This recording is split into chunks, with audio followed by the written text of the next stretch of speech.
So, you guys are following Kezia's suicide attempt. You all enter into this room from the bottom left. You can press... Do you want to end the session or begin the session where you actually ended it with someone approaching us and saying, "Are you the loud motherfuckers?" or something? They didn't approach you. They just kind of called a name out. But yeah, you guys definitely did hear them kind of What name call did they you. call out? Those are motherfuckers. Well, like, they basically said, "Are you part of the murder cult?" And then you guys kind of went back and forth of whether you were or not. Oh, I didn't know that part was canonical.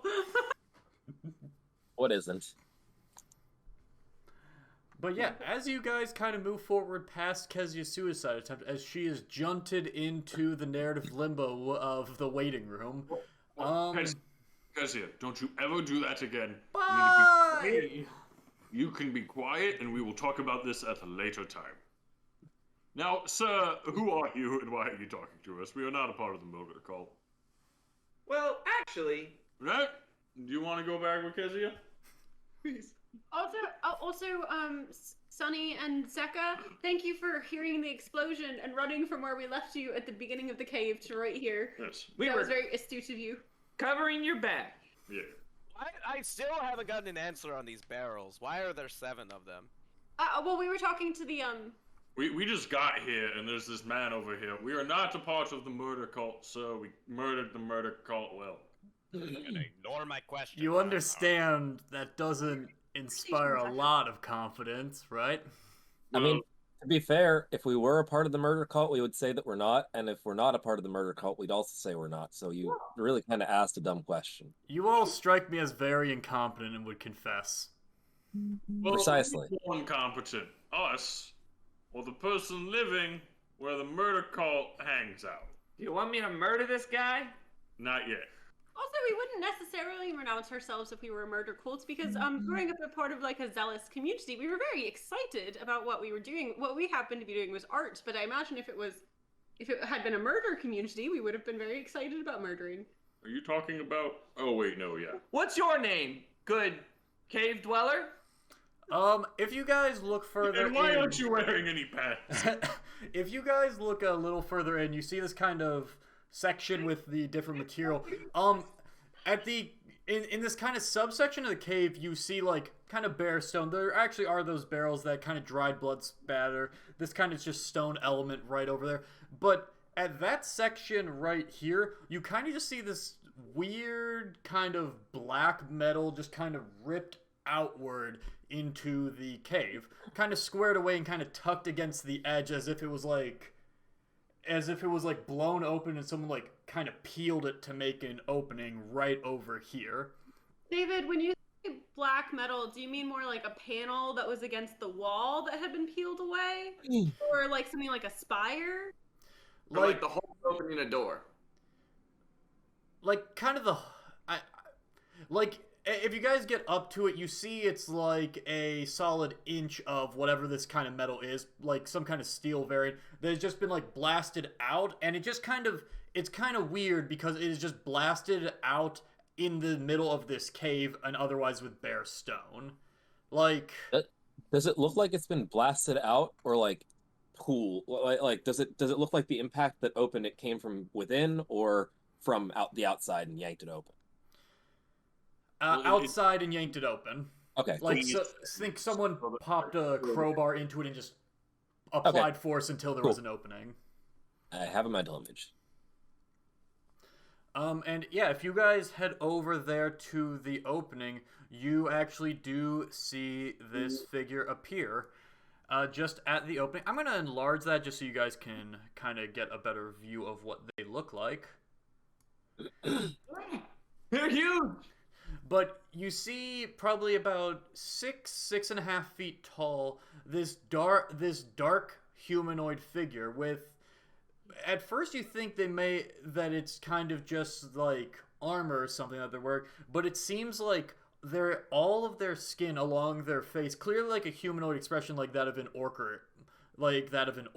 or a human for that matter, but with like turned entirely to stone, and out from like the right side of their head there is just this clear crystal, it's not perfectly depicted on this, but this clear bluish crystal, which Morak looks a lot like the Xanthanite that you were investigating just a short time ago.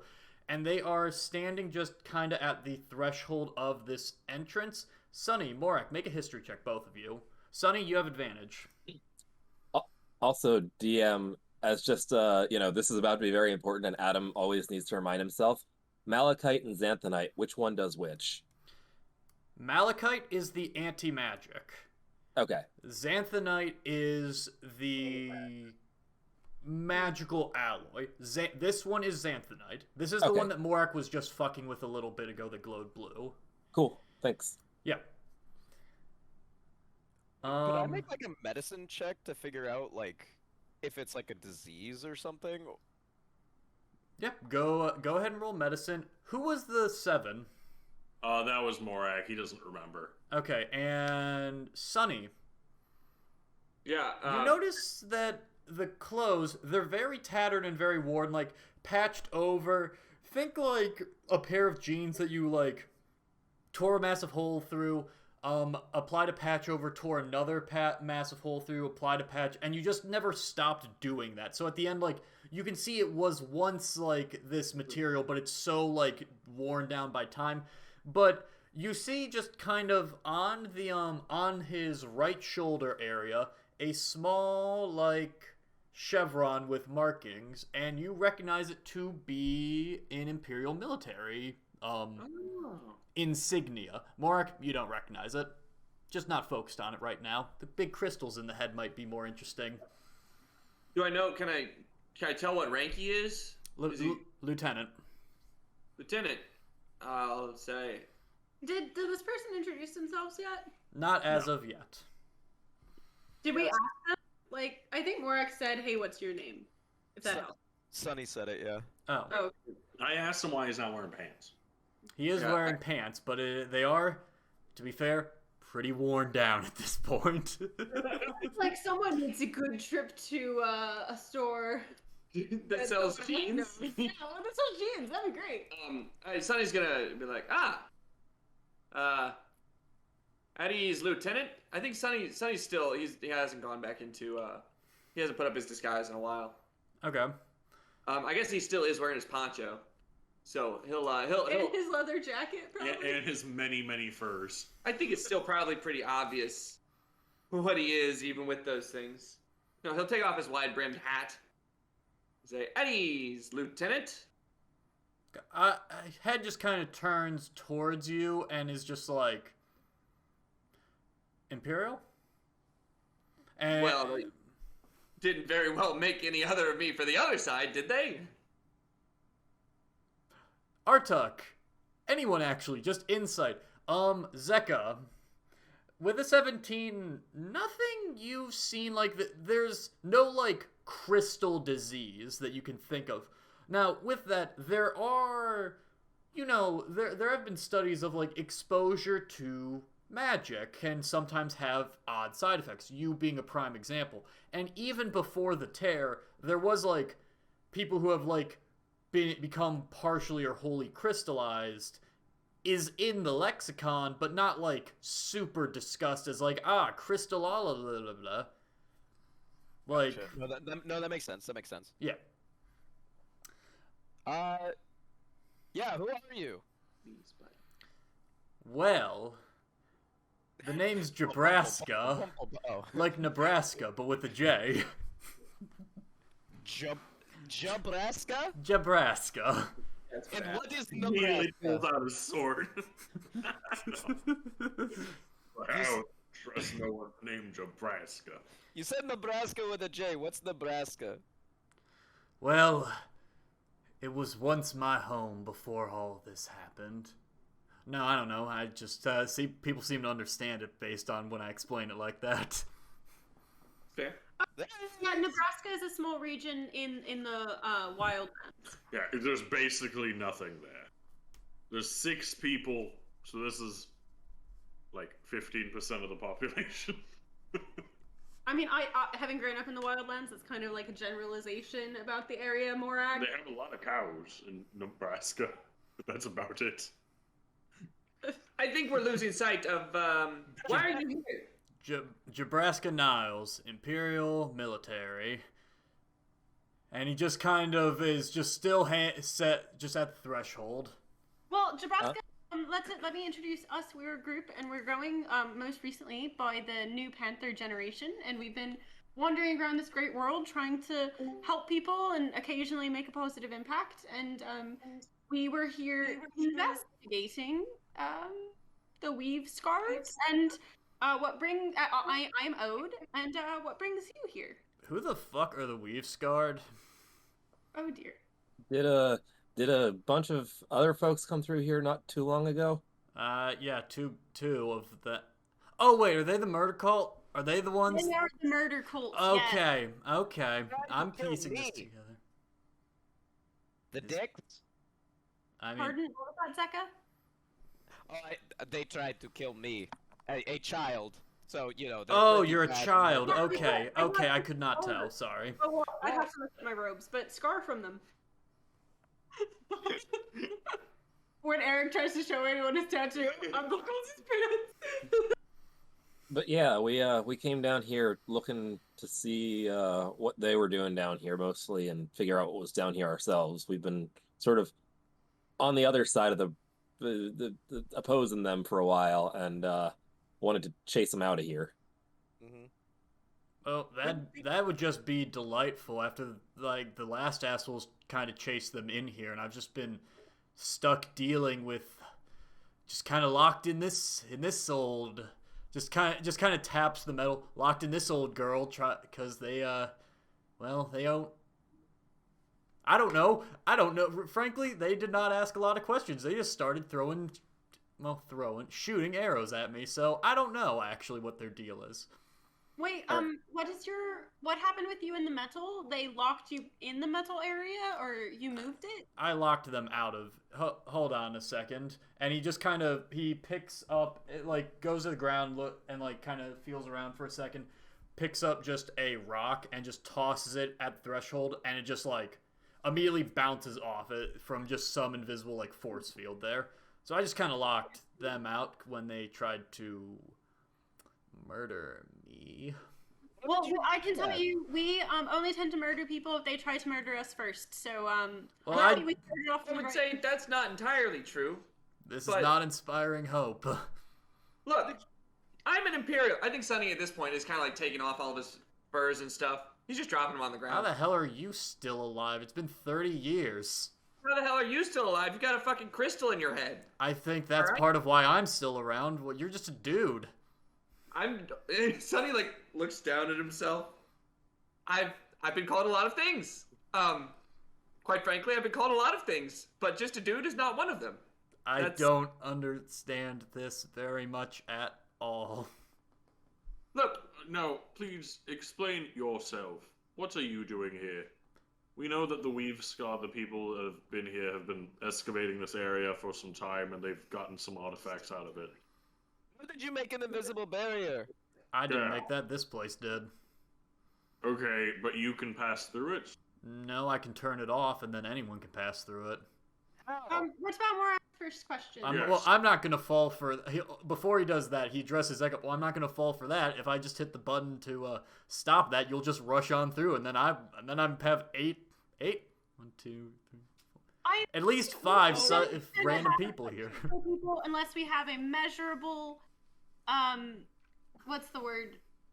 Reason, like they're a distinct threat to us. Or if they're a horse. Okay.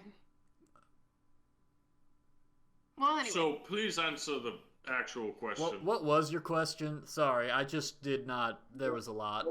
What is your purpose here? Are you protecting this place? Because we know that the Weave Scarred, or the Murder Cult, as you've been calling them, have been excavating this area for some time, and they've gotten some artifacts and other things out of here. Oh, I mean, in a manner of speaking, I've been protecting. I've kind of just been stuck here for a while, and then, you know, every now and again some assholes try to get in here, and I just kind of try to scare them out, because this place ain't great. This place ain't great, and I, for one, would like to make sure as few people can touch what's in here as possible. Well, we know that people have been touching what's in here. Yeah, I'm not gonna... that's on me.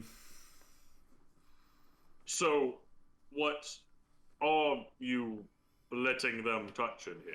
Oh, letting is not the right word. No, you see, as I mentioned before, they're weave scarred, right? Is that what... He kind of turns generally towards... Oh, that's their name? Yes. Okay. So, I'm guessing they came in, but they were actually the second group of assholes after this first little duology of little shits. Yeah, they came in here. I was going to keep them out, but I will admit, I let my guard down. I was locking down areas before this, and then there's some kind of ruckus, so I just locked the door and let them settle it out. And yeah, they may have gotten into this room behind me in that way, and I don't fancy my chances against as many people as them, so I kind of just took the hit on that. Well, no, there were people who rushed in after the two. So, just to make sure I understand, you've been stuck in this cave for a while, but you're trying to make sure to protect people from interacting with the dangerous things in the cave. This shit is so bad, y'all. Okay. And then from there, 2 people came in. Yeah. And then the weave scarred also came in, and you were like, that's a lot to handle, and you went into the safe area. Yes. Yeah, okay. I like you. You've got this dead to rights and you are condensing this information. Sorry, I don't talk to people a lot anymore, so I am having a bit of a time right now. That's totally fine. Just wanted to make sure I understood. So we're here to make sure no one else touches the things in there that you've been letting them touch. You are really antagonistic right now. No, I'm just confused. You don't get to say that you aren't antagonistic. You're the one doing this. It's fine. You don't get to say that either. We want to destroy the things that are in there. Cool. So will you let us do that? Why would I believe you in any way?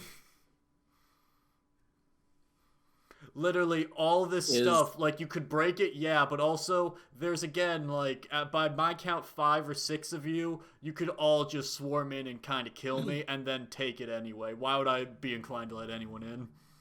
Because we haven't done that yet. David, yeah, go ahead and try now. Like, that he taps the wall. Like, no, you can't get in. It's not an issue at this point. David, Jebraska is in the kind of safe area, right? Well, he's, like, basically past that kind of metal. You guys can see, like, the threshold of, like, this inch of metal, and then this just, where he kind of just, rattles his, like, knuckles there. It's just, like, colliding with just some kind of invisible force field right there. So he's standing before the force field, not beyond it. Yeah, like, if you guys can see this kind of gray outline right there, think of that as the exact line of the force field. Sure. Okay. Okay. And so when he's referring to deeper in the cave with, like, the dangerous stuff, is he referring to what is on our character's right, or is he referring to what is behind What him? is behind him. Okay. Yeah, hold on. A little bit better painting the picture. So, the way you guys are in, like, there's another, like, very thin gray line. This is an entirely closed off section. As far as you can tell... Cave. Yeah, this hole where he is standing is the only thing other than the barrels and this this, like, little headstone that is right here next to Sunny. I want to read the headstone. Okay. It says what is the name of it? While David's looking that up, Ode will lean over to Zeka and whisper while Jebraska is talking and say, to answer your earlier question, we don't know anything about what's in the barrels. Sorry. Oh, that was kind of a one-off joke, but yeah. Oh, okay. Yeah, Sonny, if you look over it, it says Anastasia, Nikita, Bon Jovi, and Florence. It just says a few traditionally human names just kind of written on it, and it's just a few of us. Don Bovey, actually, is what it says. It's We can normal. make it if we try. It's just some normal human names as Bon Jovi and Ringo Current and John the Le- machine. and Tyler the Perry. Machine. You see Robert E.O. down towards the bottom. Pink Floyd. Rage and his arch enemy, the Machine. Machine. I Um, think they duked it out. 30S dash Rage- Mars. Rage hated the Machine because he stole his love, Florence. So once more to understand exactly where this barrier is and where he is, like with respect to it, if I not that I'm doing this, if I threw a rock at him right now, would it hit him or the barrier? It would hit the barrier. He is entirely behind this Understood. strange Cool. barrier.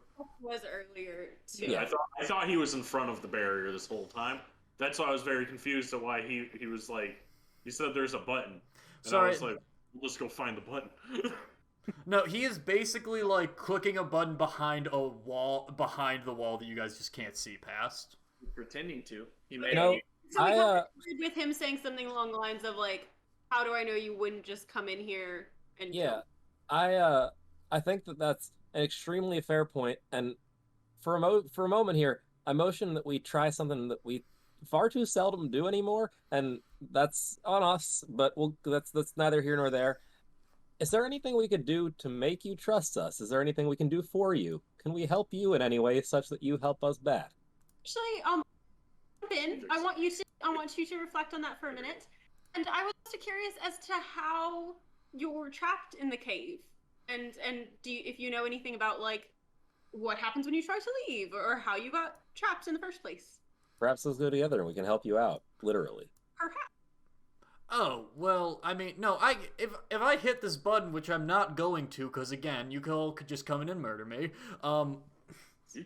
I can leave. It's kind of a matter of getting out after that. Like, I've tried to leave before, and I don't know how things are up there anymore, because I just don't really come out a whole lot anymore. There were these really, really big worms that I just did not... Yeah, I just came back in. I'm just... So you can willingly leave the cave, and you just choose to stay as the guardian of the bad shit in the cave. I mean, there's probably an element of Stockholm syndrome at this point, because I'm kind of Like, just stuck here. all the big worms. What do you eat? Oh, I mean, some critters can get it. Same thing. What'd you say? He covers his mouth immediately. He just like, he starts to say, and then it's just like, nope. Clever. Oh, and so then back to Artuk's question. Yeah, about the barrels. No, about the Are there I barrels? would like to know about the barrels. There are barrels out there? He kind of Yeah, leans you forward, like but to his face kind of starts colliding against the force field. He's like trying to get a look out there, but it's just like not quite the right angle. Oh, we could. Mark's gonna go check the barrels. We could. Oh, if they're easy to move. Hey, guys! These barrels are full of weed and candy. Morak, maybe they don't inherently trust us. Is because of all No, the lying? I'm serious. It's full of Jebraska. weed and candy. Yeah. Sonny's gonna point down to the headstone. What's this? And who is John and Bon Jovi? Okay, so I don't know what you were referring to, but I'm going to use context. Those were the other people that were here before everything went sideways. So, Wait, with you? what? They were here with you? I mean, in a general sense, like, yeah, like, I mean, Oh, do you really think the Imperials would send one guy just to guard this shit? Oh, this is your unit. I mean, it was. Okay. I mean, once a Marine, always a Marine. Just because they're dead. No, I meant I was sad about that they were dead, asshole. Hey, don't be sad. They died serving the Empire. You know, I'm beginning to doubt your bona fides. Were you even dedicated? I was, and then they left me here for 30 years, apparently. Apparently they're still up and around to just have random fucking grunts walk up and decide they own the place, but not enough to come and rescue me. I got bad news for you, soldier. They're not. They're not up and about.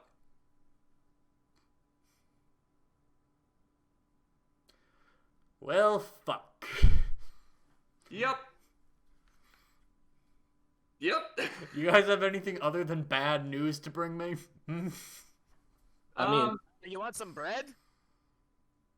I would fucking adore some bread. There is so goddamn much just bad, unseasoned meat, and I'm not entirely sure if it's perfectly boiled water. I have not had anything like bread in so long. Well, to be fair, you're looking fine. So clearly something's working for you. Maybe he's got his hand. Actually, while Zachary gets you some bread, if we're just being able to ask you questions while you feel comfortable in your safe area, I know when I first met Artuk here, he had never seen a person like me who looked like a cat, and I can Oh, say you're to a you, cat?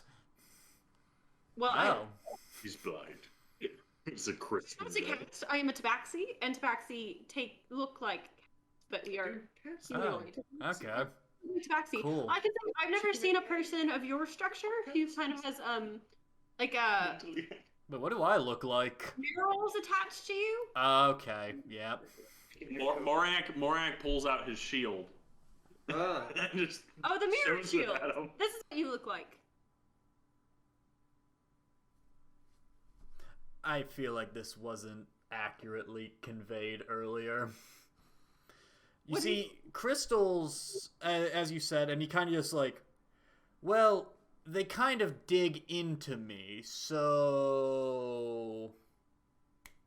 And he just kind of starts snapping. Yeah. Why? Why would you snap in front of your eyes? That doesn't. I get it. I don't understand the implication. He's blind. Frankly, yeah. Yeah. Oh. No, that's like for here. Never mind. Like, hang on. In real Snap life, in front of your eyes. You would just wave your hand in front of your right, you Yeah, guys- then I did that, and then none of you picked up on it a second ago. I caught Oh, you. Okay, Sorry. good. Someone did. I was looking at the screen and not your either.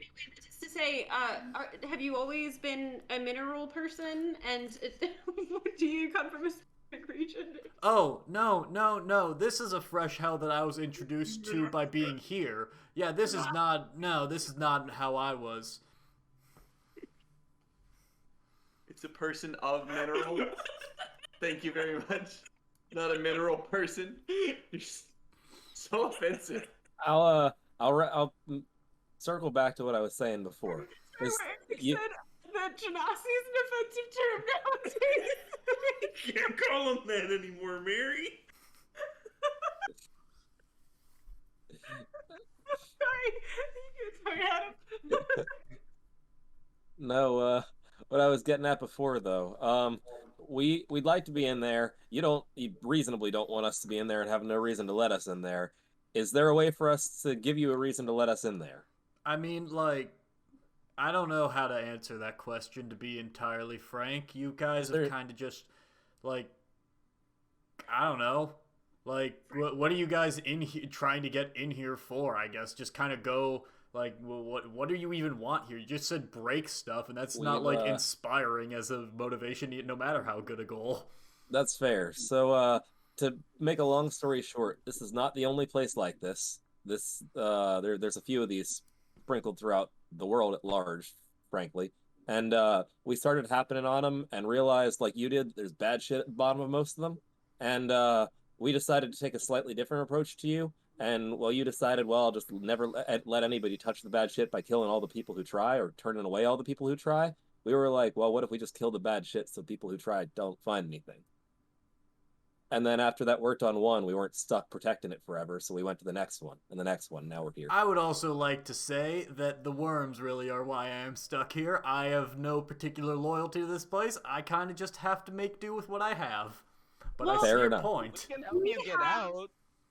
Guide helped us navigate the I don't know exactly what you know of the outside world, but it has become kind of a magical Yeah, the Columbus area. Yes, the Columbus area has become kind of a magical wasteland, and that's why, I don't know if that's why the worms are there, but the worms don't help, and we had a guide helping us with the magical wasteland, and perhaps we could have him help you, if you want to go in a different direction than us once we leave. I want Artuk and Ode to make persuasion checks. Sure. I'm very not good at this, but we'll try. Can I get advantage since I'm giving him bread? Oh, Natural, You haven't given natural him bread 19 yet. plus 0. He doesn't open the door to the bread. Oh. and 7. Is the allure of bread? I mean, the allure of bread is convincing, but I feel like that's how this 19 got contextualized. All right. So, As he's saying that, I'm pulling out a spread, like a charcuterie board Ooh, nice. of different breads and like spreadable cheeses. Charcuterie board that's all bread. Had cheese this whole time. he just kind of looks around, and like his hand goes over to one of the walls, and then he's just like, you know what? Fuck it. Nothing matters. And he just hits it, and the this kind of barrier, well, it was invisible, so then he's like, he's just kind of like, there you go. Perfect. Now we can kill you and take all your money. Just kidding. Here's some bread. A tear immediately starts to develop as he takes a bite. I have been so, it's been so bad. And this bread, is it a maggot? Whatever. What? Hey, whoa! No. No, That but was That was raisin. Oh my god! Can you, Olive and rosemary focaccia. So, we'll get you out of here at the end, but we gotta get through here without dying or anything first. You probably know the place better than we do. Can you handle yourself with a sword or anything like that? Will you die if you come down with us? Can you hit the button? Keep people from coming in behind us if there's anyone?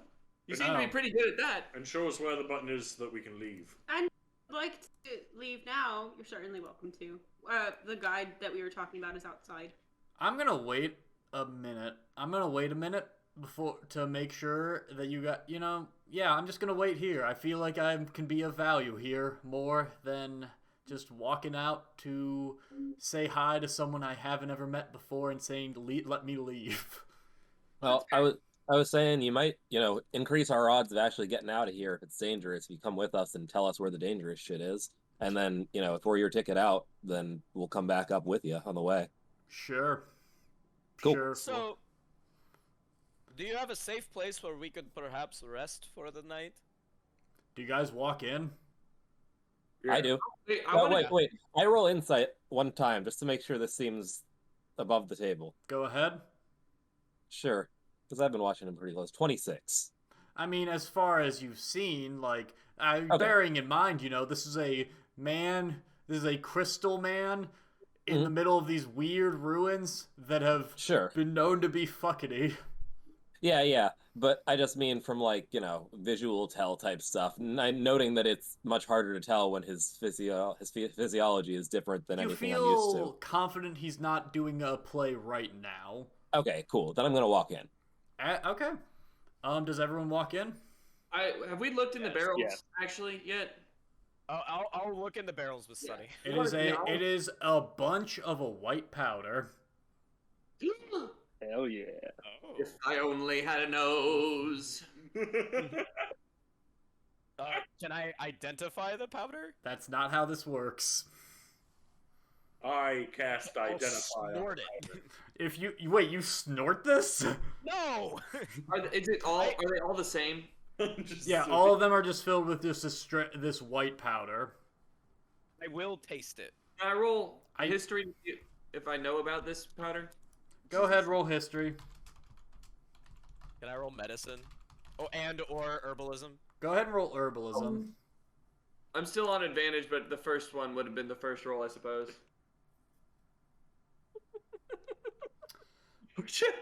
Okay, yeah, Eric, you know this. You were buddies with some of the search and destroy bots.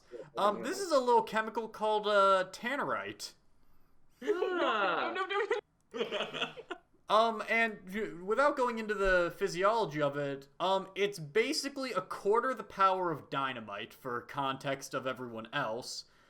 So, you know, a semi-nasty little explosive. I will say, yes, this is tannerite. It's a nasty explosive, about the quarter of the power of dynamite. Man, Which it you probably tastes are like familiar shit. with. But it's like 4 times more powerful than this.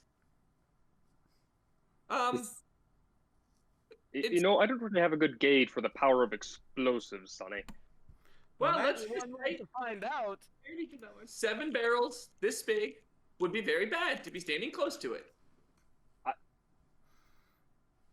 Great. Let's leave that alone and go inside now. Kezia, maybe you could stand here. She pulls out her Zippo and says, "Okay." Actually, how about you stand here and then you can run in if you ever show back up in a few hours or so. Okay. I'm gonna grab 3 jars of that stuff. Where did you get the jars? From my sourdough starter kit. You're a bastard, man, for having an. Sourdough. Do you get rid of your? Have to Hey. get rid of the sourdough starter. Yeah. If you I've want been to baking. start. What do you think we eat every night? I don't eat. Will? No. Will? Are you Uh-huh. getting rid of your sourdough starter to pick up some tannerite? I do not think it is unreasonable for a baker to have some spare jars. Oh no. You have the jars, but you've got sourdough starter. Yeah, in. it's Are you that's dumping the it issue. with Tannerite in? Okay, I will. Yes, I guess. Sure. The secret of Faldarin is lost forever as you pick Oh up. my Yeah, God. I'll say you get 2 jars of tannerite. Zeka just lost his arcane focus. Yeah. You're screwed. I feel like your sourdough starter jars are like, you know, kind of. All of his semantics. Guys, he can only cast first level spells now. Yeah, they're kind of like synonymous with spell slots, I think. So. You get rid of 3 of those, but now you have tannerite. That's how I gain levels, as I get more sourdough starter. More Yes. jars. Your sneak goes down with each level. My EXP is yeast. Yeast XP. Yeast. It's- No. That ain't it. That dog don't hunt. All right. I think. I do walk in. Okay. Yeah, I'll go ahead and go in. I walk in. As you guys all walk in, you're treated to a medley of semi-familiar sights as you see around the floor in slightly more, let's call it elaborate constructs. You see, by your count, 6, 7 of those pods that you guys dealt with in Harry Magi. Torn open and just stabbed and just thoroughly destroyed, but still clearly somewhat intact with the same kind of black metal that makes up the walls, making it up, as well as just some bones just left out on the floor on where they were clearly ripped out from. In this same kind of central area, you see this metal dais with this kind of black liquid that is just kind of just slowly like churning around it, with a small area in the center that has a square recess in it, and along the walls back here, and at the very front, you see what seem to be what Morak described once as several computers. More similar to the ones you all dealt with below water in the Matriarch labs than the ones in Fort Kingston, but still undeniably that same weird type of computer deal. Do they look destroyed or functional? This one up here seems to be destroyed. This one up here seems to be relatively functional. You see, like, this kind of like, think of it like if you have a monitor or like a TV on, there's a slight difference between like it being completely turned off and it being on, but like in sleep mode. And this one here, it seems like it's kind of like an arch screen across it. It seems like it is shattered on about half of it, but still has kind of that display ready for the other half. Yes?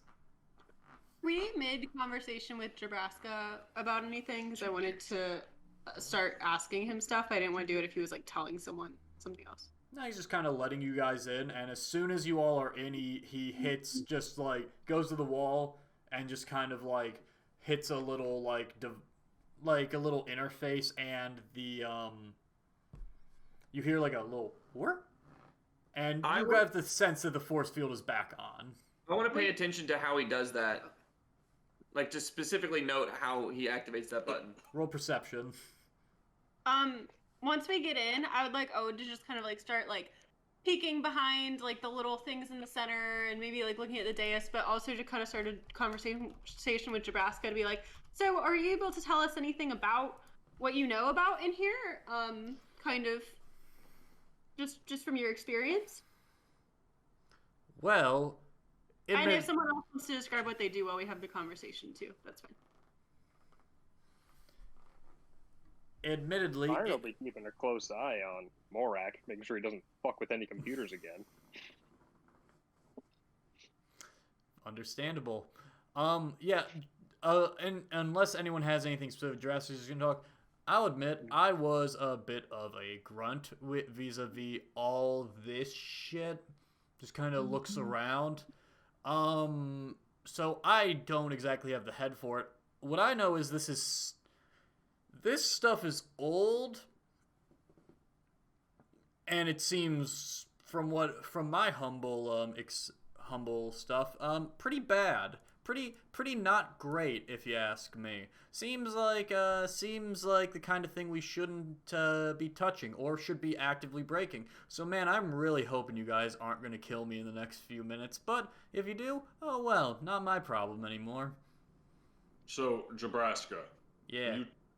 How long have you been here? Were you here when the Empire was here? Yeah, that's why I came here. What were they doing? Investigating this. Had they started the war yet? Oh, yeah. Oh, okay. Well, I don't know. Oh, how did that war go anyway? Well, a giant magical explosion that wiped out so many of the Imperial forces and also damaged the Orcish forces enough that the war just kind of ended.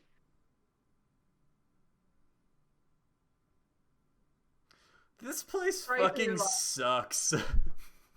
This place is the worst. We picked the not optimal timeline. According to Byron, that's what he keeps saying.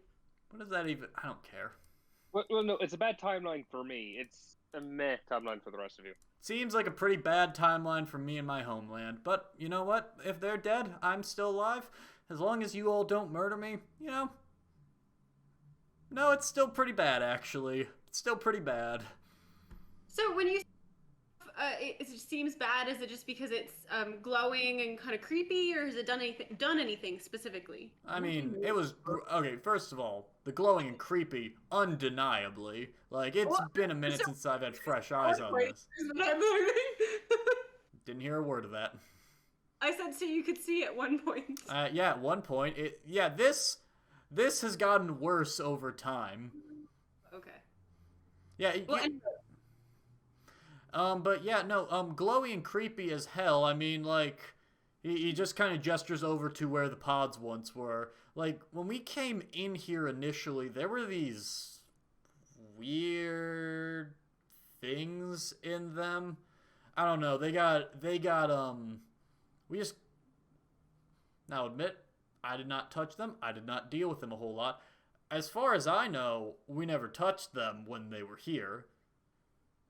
Now, that said, after I'm realizing a couple of those fuckers are missing now, I'm going to take a guess that those weave-scarred folks made off with them.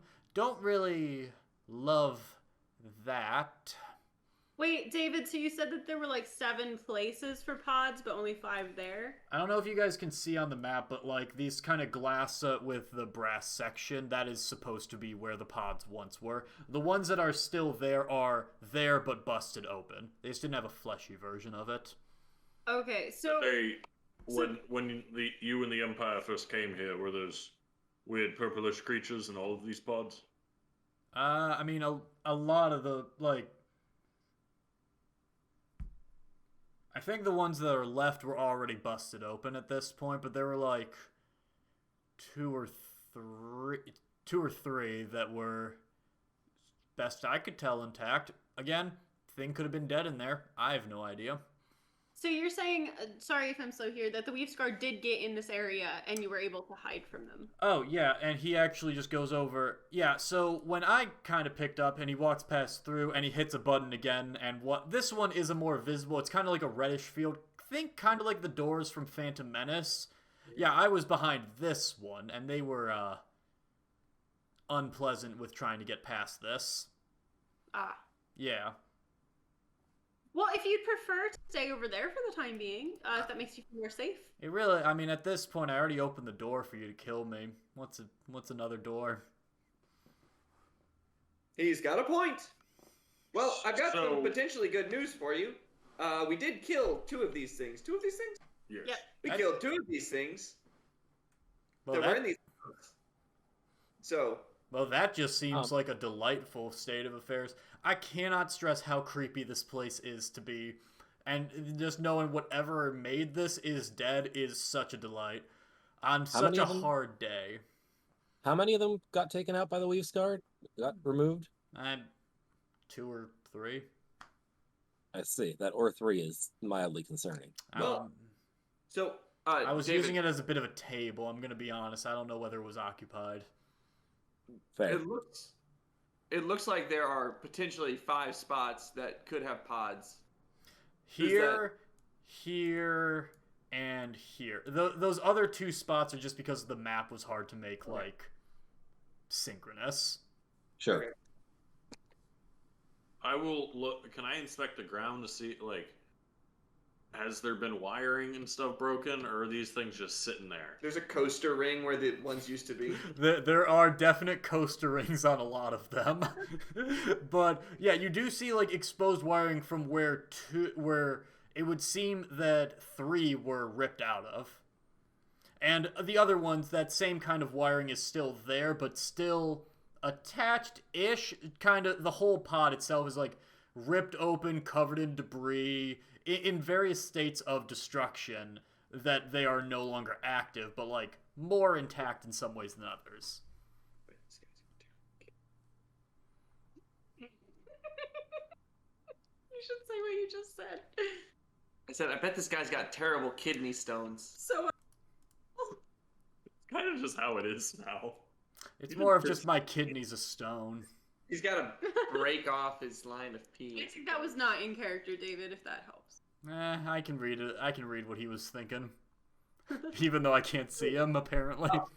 So what's the dais in the middle? I was going to approach the dais. It's kind of a black metal, similar, kind of has that kind of sparkling light as that of the computers on it, with a just kind of brackish black liquid at the center, and a square recess in the very middle that is like square in shape. Do we have anything that fits that? I was thinking perhaps the cube, but... Is it cube-sized? Yes, it is. Bring forth! Let's be real cautious about Let's putting the key not. in the hole in an ancient underground facility, y'all. Ode kind of reaches for her bag when Sunny says it, but then, like, immediately stops when Byron says, let's not, and, like, looks to Byron as, like, yeah, you tell me what to do next. Let's leave it in the bag.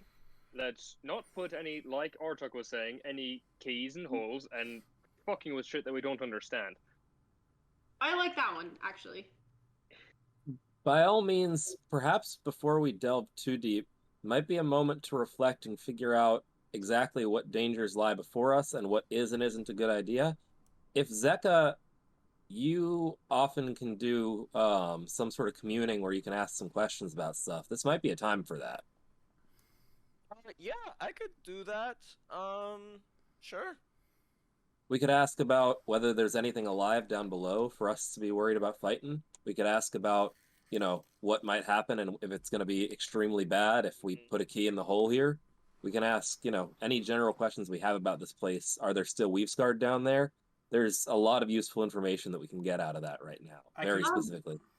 And, sorry, this is Mary. David, so there are pods that have beings in them right now. No, none of the ones in this room left. All of the ones present have been destroyed in some facet or another. Okay, because I was like, and also we did just kill them last time, but we just kind of assumed that they'd kill us. Yeah. Anyway. It might have been friendly. Well, it doesn't bring it up because there are none left. So. They were not friendly. I talked to them. They weren't. Oh right, I forgot about that. Yeah, I didn't. Morak's going to look around the room and pull out his helmet and gesture towards the group and say, "Does anybody mind if I investigate with this thing?" Well, that should perhaps be the last thing we do. Wait, are you talking about the Weave Scarred helmet or the alien, the Mind Flailer helmet?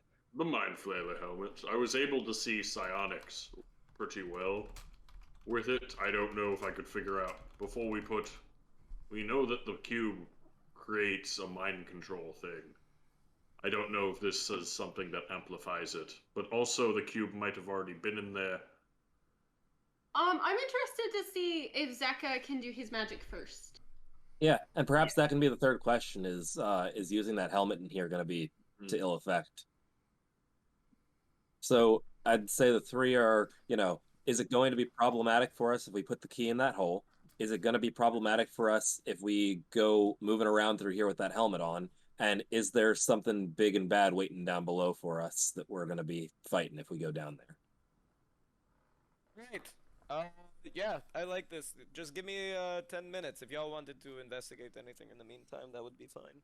Sure. I need a little bit of time to set up my space. Do you just want me to put you in contact with someone so that you can ask the questions, Artuk? I mean, I figure that you probably are the one who talks best with the person you contact. I think I could be misremembering, but we did that before, didn't we? I'll allow it. Yeah, I don't know if you remember, Artuk, but at some point I put you in contact with somebody. We don't know who it was, but I didn't know if that was something you wanted to explore further. I mean, I can talk to Miss Dara. It's just I talk to her like all the time, so I didn't know if what you wanted to talk to. The person I talked to probably wouldn't know too much about this. I mean, I'm assuming that, I guess, but I feel like it's kind of tangential to their whole deal. And I also don't really know who they are. And frankly, if I'm going to talk to them, I have different questions I want to ask them. So I'd say maybe not the right time for that one. Is Miss Dara omniscient? Not like. No. Don't know. You know what? I don't know, actually. It's like, does an ant know that we are omniscient? To them, we would probably be omniscient, but like in reality, like there's a lot of things we don't know. But we just I'm just trying to think of who would know these answers. Oh, what if we ask David? The Emperor would know. Oh, you mean David? The orcish god of The Omni God? The orcish god of exposition, David Longpants. Well, David Dunabats. David.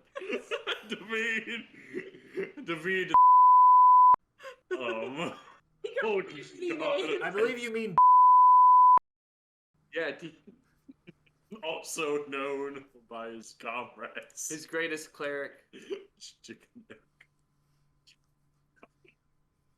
well, who would y'all want me to talk to if not Miss Dara? I mean, technically, if I know the god, I can talk to them. I'm totally down with you asking Miss Dara. I think Miss Dara is probably fine here. I think so too. Okay. I will do that. Let me check my Wikipedia page of what gods there are. No. One Do you already second. start eating these? What if we did say no? You already did it. Yes, you can finish the pizza. Oh, That's what you get. also, Word bites. I mean, you only get a single question, you realize that, right? Why? Help? that's right. Oh, hey, Artuk. I think I feel bad about me. you're thinking of commune or something like that. Yeah. I only can ask one question, but it can be a pretty good question. So, do we want to just do We could ask about the dangers of this place and see what she has to say, because that kind of encompasses all three of what we were talking about. Yeah, That's a good idea, Artuk. I maybe- like that idea. and maybe even like specifically like the danger for us in this place, because we're holding all these special items and stuff. That includes keys and helmets, and also just generally what's down there. Mm-hmm. Next time we go to a city, we are going to need to buy me some new incense and other ritual supplies because I'm running very low. All right. But yes, I will ask about the dangers below. Give me 10 minutes. All right. Also, before I get into my trance, I just want to make it known that I would really like to take a long rest before we go any further, because, like, if y'all were to go down, I would not be able to heal you right now. Would you guys also like to, while he's doing that, there's more to this place. I can show you more. I can show you where I've been set up for a little bit. Yeah, this is and probably not actually, yeah, there is a lot more that you might want to see before you start asking questions. Oh, we can wait a bit before we ask some questions. Yeah, sure. I'll hold off for now. I'll get the space all set up so that when it's time we can just come and do it, Sure. I want to take a peek down the hallway. Yeah, he's walking down. Are you coming with him? Oh, sure. Yeah. Well, wait. Perhaps Morak should do the thing with the computer before we get too far away. But that also might cause everything to, I don't know, go wildly wrong. I feel like that has happened before. Right. Yeah. One of those, it did ultimately lead to the building exploding. Yeah, but, like, what if it doesn't happen this time? I'm just saying we can do it to the end. Yeah, I figure we look around, we ask some questions to higher powers, and then we make our choices with all the information in our hand, instead of doing it bit by bit. Let's do the easy thing first of talking to a god. In this case? I mean, it takes 10 minutes, apparently. It's just a computational unit. Show you my computational unit. Shut up, you. Let's go. Yeah, I trudged forward with right. All right. Walk with them. Well, on your left, you'll see a bunch of rocks, because that's all that's left of that room. Thrilling, I know. On your right, you'll see why this place is definitely not good. As he is going to walk into this room, and... God, it's so dark in there. Sorry. He doesn't notice anything because he's blind. I mean, he was in here before. As you guys walk on in, you see in a similar manner to the pods that were once out, all lined vertically though throughout this, with this kind of this green fluid sustaining them. A whole bunch cracked open, but more of these pods just hung vertical, almost like a butcher's shop, just free hanging. Creepy. And if you look around, you see a number of let's say delightful creatures that I'm going to drop in the Discord right now. Are these going to be in the pods or existing? In the pods, sustained in this kind of green fluid that is just existing.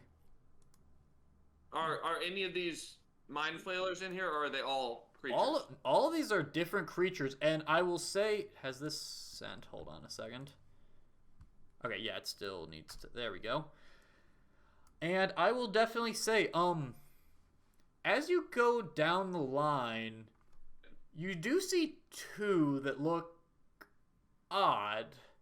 One appears to be in semi-orcish looking creature, but with its features like greatly exaggerated, like enhanced muscle strength, like much larger tusks, similar enough that you can definitely detect like strains of like orc, but like it seems almost more barbaric. And beside that, you see what is clearly like a human, but like with the overgrown forehead, like the hunch, just kind of suspended in this fluid. Beyond that, you see just all around, just an array of these other strange creatures. A four-armed creature that almost looks similar to an ant. This greenish humanoid with like sharp ears, an entirely bald head, and just suspended and just floating. This, in a much larger tank, about twice the size, this like 9-foot tall, once again, humanoid looking, but with like almost like a tumored appearance all along the arm, as there's just this overgrown muscles all along one side, and these just long claws dragging out of its arm. And a final one, which is this almost moth-like creature, about 4.5 feet tall, just suspended, but like a moth just like cocooning in on itself. Around Ode might say something along the lines of like, I guess this has a precedent in we saw that they were experimenting on other creatures with the sea creature matriarch. So you also see another computer right here. This one seems entirely intact.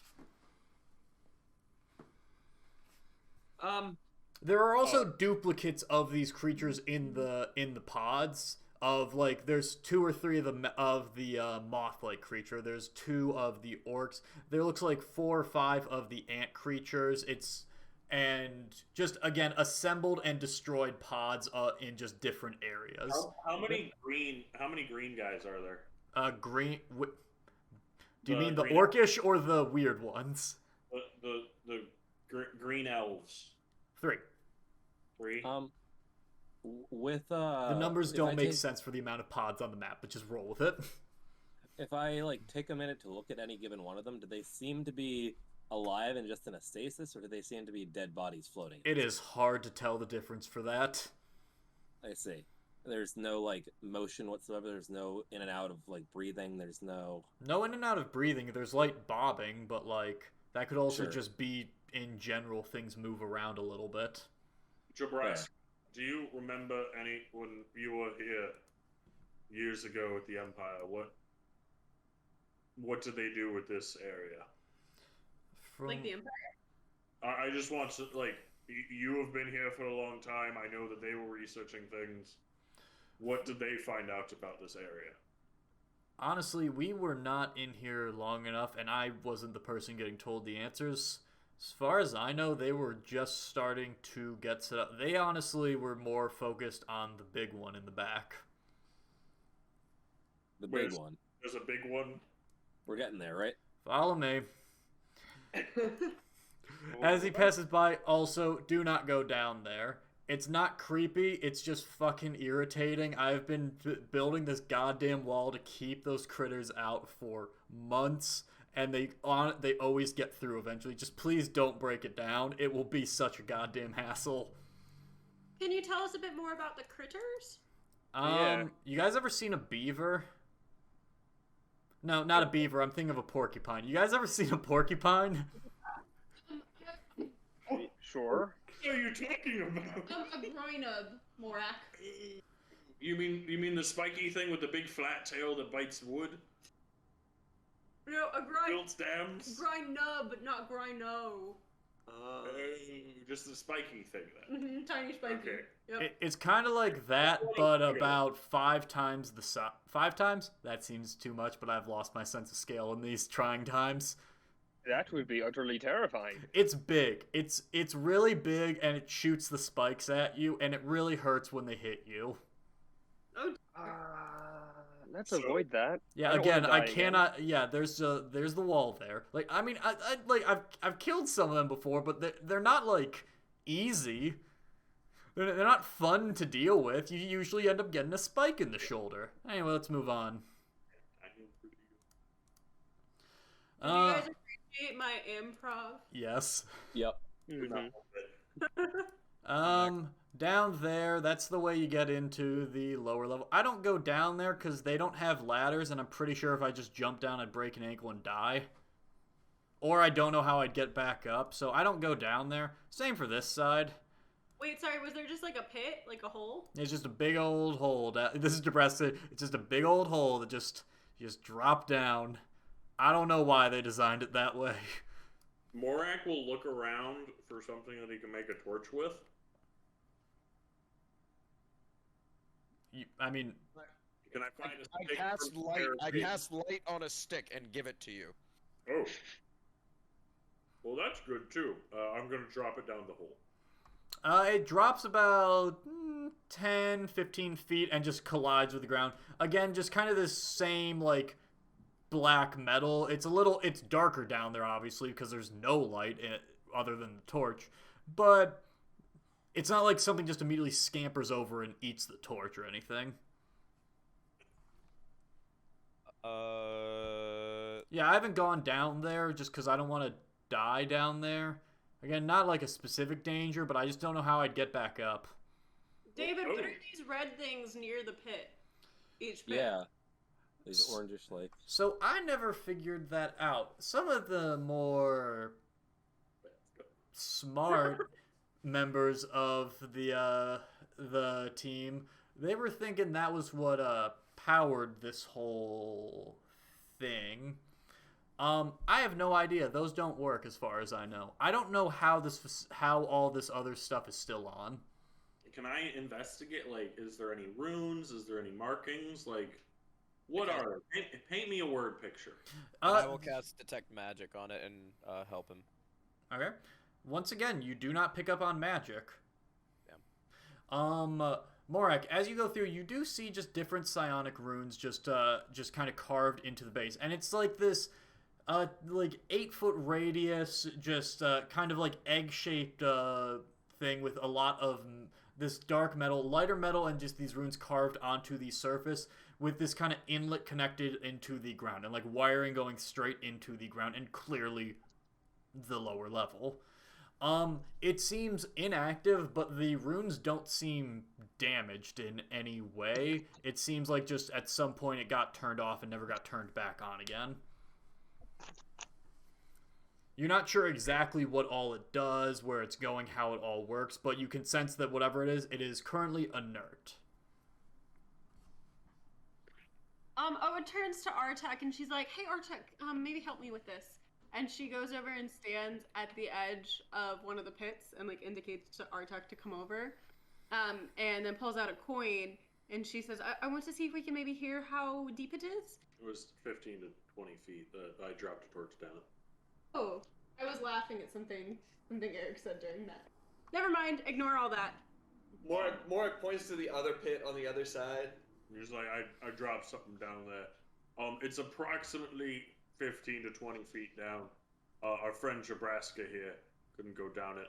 Luckily, we have someone that can climb walls pretty well. Approximately more than as deep as it is. We can also have Milos go look at it. Oh yes, Milos. Sure. Yeah, well, I think we should keep going to the big one in the back. As you get to the back, you guys do see these these massive like metal doors that are just collide with each other, kind of like Star Trek. But as you get to them, like they shift for just a second, but then don't unlock. And he's like, "Fuck," and he's just like, you see him like grab like an old rusted crowbar and just like start to leverage it. Can I get some help with this? I can. All right. Sure. After just another second go, there's just this little joint, just push of force, and then he kind of stumbles forward, and the doors just slide open. And what you see? Let's get that fucking thing unlocked. Is this massive purple looking repository at the very center of the room that is just undeniably pulling your focus. At the very front of it, you see this very large Mind Flailer computer, just in the very center, with also much more freshly this very clean brass looking box with the sigil of the Empire of Sylvanas clearly on the front of it, essentially wired in with magical runes along the side. And other than that, you see like these magical runes, psionic Morak you would know just from your little bit of stuff, carved into these sections where there's like this metal junction feeding into the ground. And as you look around beyond that, you also see just assorted barrels, a very small cot that was set up, a still lit fire over here, some broken barrels. You sense this is where Jebraska's been making his his little bedroom for a little while. You also see a very small inlet of water coming from this side here. So we get the sense from what Jebraska told us that the Weaves Guard never made it past the second door. Yeah, they never made it past here. Kind of the arch that begins the hallway. Yeah. Jebraska, Yeah. what happened to the rest of your patrol? Well, after a lot of stuff went down, Could you define the stuff? Because it wasn't the wall, was it? I mean, not directly, but you guys said like this weird shitstorm happened. Anyway, a bunch of stuff just started flying off. Jovi's just started talking in nonsense. Don Jovi just started flipping out. I got knocked out for a while as just this energy from this fucking thing just spiraled and hit me. And when I woke up, I think there were 3 of us left here. 3 or 4. 3.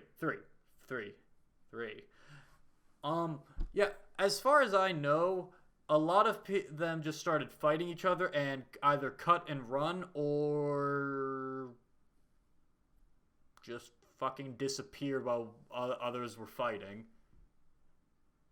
I was a technician. I'm not like an expert in any of this. I'm sorry I'm not giving a whole lot. I was here to just kind of provide some like soft repairs to some of the equipment, not to like get in a scrape or to know exactly what was going on.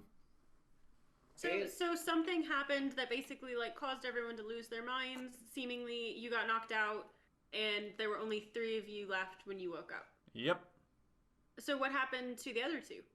I think her name was, Peggy. Yeah, Peggy walked into the waste and I never saw her again, so that's ominous. And I think Niles decided to hop below, and I just haven't ever seen or heard from him since, so... Hop below? What do you mean by that? He walks over and points towards the pit. Ah. That's pretty ominous. I mean, probably just couldn't get back up. Like, Nebraska, where do you poop? he points at, he walks around and points at a busted up barrel. I'm not proud of myself. Don't judge me. Bro, for 30 years, he's just been shitting in this one. No, I could leave. Like, up until the last month or so, I've been able to habitually leave. I mean, there's this big pit out there in the mines I just kept tossing it into. That explains why there's so much feces outside of the cave. I thought you had been trapped literally just back here for 30 years, and I was like, well, there was a pit there, so I wanted to make sure when I jumped to the bottom of the pit, I wasn't jumping. He goes to the other side. Yeah, after 30 years, he goes to the other side. It's like, we're gonna lock this door.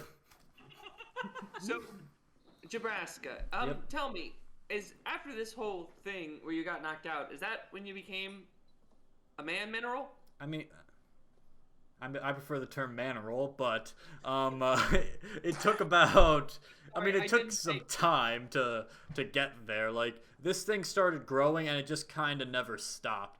Every now and again, it got bigger, and then I just kind of have to bust it off. Otherwise, it's like, I mean, imagine having a brick tied to the top of your head. It is. Yeah, okay. Hey, he's the little kid, right? Yes. Yes. He turns to Zeka. Do better. I'm like 14-year-old. This is like the age in which people make jokes like that. I don't believe that if you're 14 you can have this much self-reflection. Do better.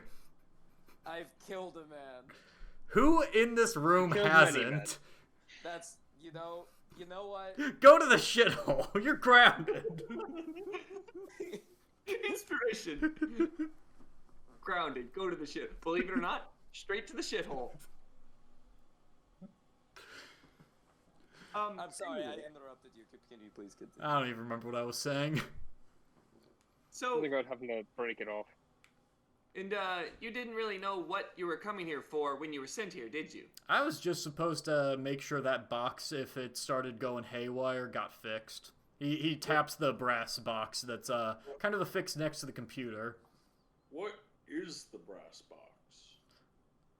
Some kind of interface between whatever this thing points to the computer and that thing and it. I don't know exactly what all it does. I know some of the basic runes that kind of keep it functioning, but I never had really the gumption to kickstart it myself, because frankly, I felt like that was a bad idea after everything that happened. You know, you're very, like, wise, I feel like. There's a lot of things that most people in 30 years, they eventually would have tried going down the pit. I think outside. I mean, Like, I have gone outside. Oh. Well, I mean, my point is, like, you have a lot of willpower for someone who's just been chilling in this room for 30 years. I'm very impressed. I just want so badly to leave. And I think if you guys don't kill me and I can't get out of here, I'm just going to kill myself after all this. Because now seeing people has reminded me what I've been missing. And frankly, I think I'm addicted to it again. I'm sorry. Whating people? What? Seeing people? He's lying. Kill him. I roll insight. Are you sure after interacting with us that you're wanting to meet more people? Usually I feel like it can only get better. You know what? You're right. More. Hey, Eric, you caught on it. You also don't know what an idiom, or I don't even know what a turn of phrase is. So maybe this guy isn't all together. Suspicious of our good friend Jebraska. Also, I have no idea how to turn it on, even if I wanted to. All right. Well, Sonny will turn around and face the group, and also wait for Mary to get back. No, I won't. Yeah, I'm a lieutenant only in the sense of I was part of the engineering corps. Oh, were you like National Guard? No, engineering corps. Yeah. I outrank you, okay? I don't need your lip. What was your rank? Also, our nation's dead. So if I can make it past this, you don't outrank me in any regard, because it doesn't exist anymore. Well, the more you're talking... You're taking this just learning your entire nation died 5 minutes ago pretty well. I have been locked in this cave, surrounded by worms that want to eat me for 30 years. If there's anything I've learned, it's that nothing matters, everything's permanent. My family's already dead at this point, I'm guessing, so nothing matters. Nothing. Nothing matters at all. How have you stayed as sane as you are? You seem pretty, like, on the level for someone who's been trapped in a cave for 30 years. All by yourself. Oh, well, I've been writing a book since then. Would you like to see the manuscript? Yes! It's just scribbles. Sure. Yeah, it's as he goes over there, you see like individual words are sometimes correct, but like by and large, he doesn't know Braille, and he's blind, so like he never really got a sense for correcting his handwriting. Wait, how do you move around? Do you use like echolocation or something? Because you also are moving around very quickly. Well, I guess you've been here for 30 years. I don't know. I've bumped into a lot of walls. You ever seen a Roomba? You ever seen any of that magical item before the war before apparently the war ended? I'm like that. Oh. What? Are you making fun of one of Sonny's cousins? What the fuck does that mean? His cousin? I'm talking about a goddamn, like, I don't even know what to call that. A robot? You mean sorry, I prefer to be called Warforged. Apparently neither of us went to sensitivity training. What the fuck? Wait, you're a Warforged? Oh, that makes a lot of sense for a lot of the comments from earlier. I didn't want to bring it up. I don't use it as a crutch. He does use it as a crutch. Yeah, well, I was hit by a cart a few years ago, so fuck off. Look at this. That makes me feel as bad as the time as I hit that guy with a cart one time. Back in my youth. The remorse, I'll tell you. About 35 years ago. See, this is Mary. Now I feel bad about specifically name dropping the person that hit Eric with the car, because in case David forgets to edit it out, it's on YouTube. Oh, I definitely said it too. So He's been doxxed. So, Borak will look towards the rest of the group and be like, well, do we want to try to interact with these things? Do we want to explore deeper what... I think his name is Jebraska. I keep thinking it's Dakota. North Dakota and South Dakota. It's his brother. Great joke earlier that we keep thinking it's I can't remember who it is anymore. It's Georgia, Jane. All right, look. There's the obvious thing that we do. California. Here's what I say. Here's what I say we do. We drag those 7 barrels of tannerite in here, place them strategically throughout this whole place, and blow it all to Kingdom Come. Well, we gotta explore Agreed. it first. That seems seems cool. That seems cool to me. I mean, do I get to leave? The only thing that I'd say is we don't know what's underneath, so there could be more high-interest targets to blow up. But otherwise, I'm on your page. Well, okay. Before we do that, can I send Milos or can Kezia send Bailey? And I can ask Mistara what's up in this hizzy? I agree with both of those. Milos is a great idea. Yeah, I think that our plan of attack here should be gather maximum amount of information possible, destroy maximum amount of high-interest targets that we find from gathering information. Or keep them and sell them for a high price. See, this is why I don't trust kids and also why I didn't want to let any of you in. Yeah, destroy them is the way to go here, Zaka. What? So you're telling me that if we find a diamond down there, we're just gonna destroy it? A diamond's not one of these things. No.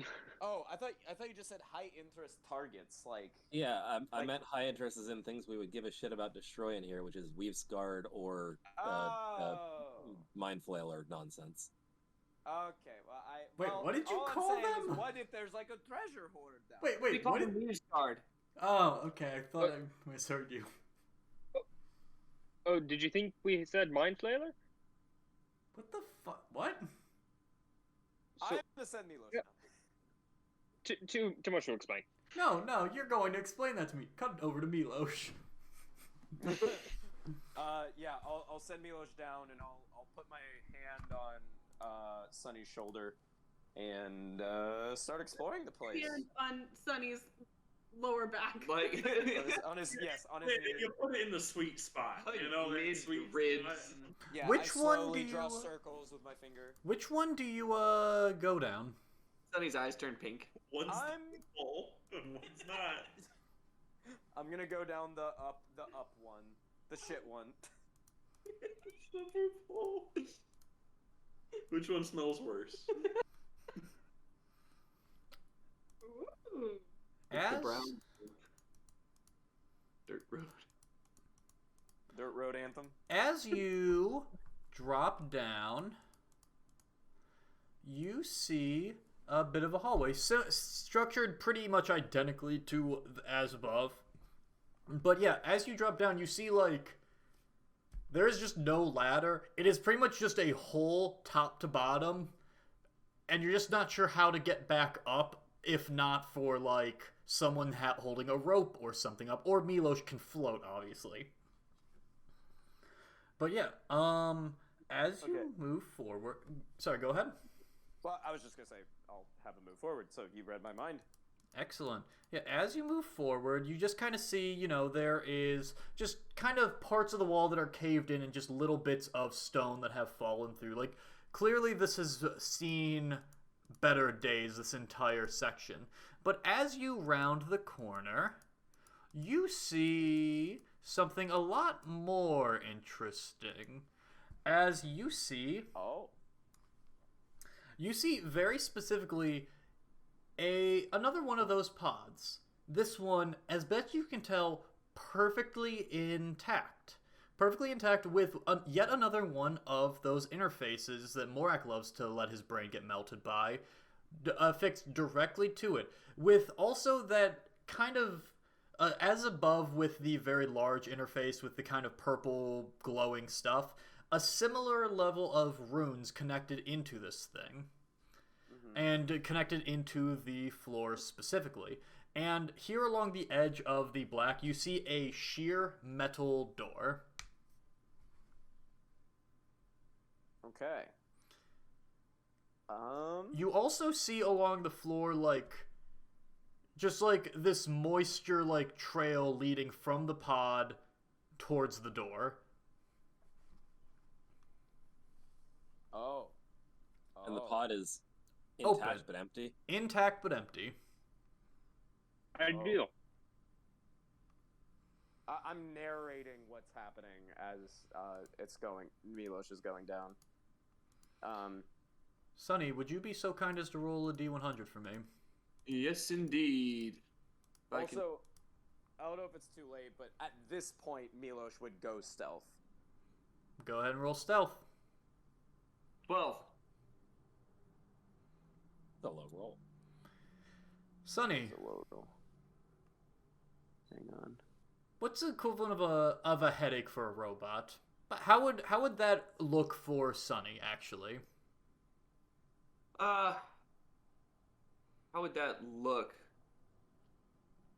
I think, like, well, how bad is it? I think the progression would be like maybe his eyes start dilating like differently, like different from each other, and then maybe, like he starts twitching. If a migraine is a 10, this is a 4.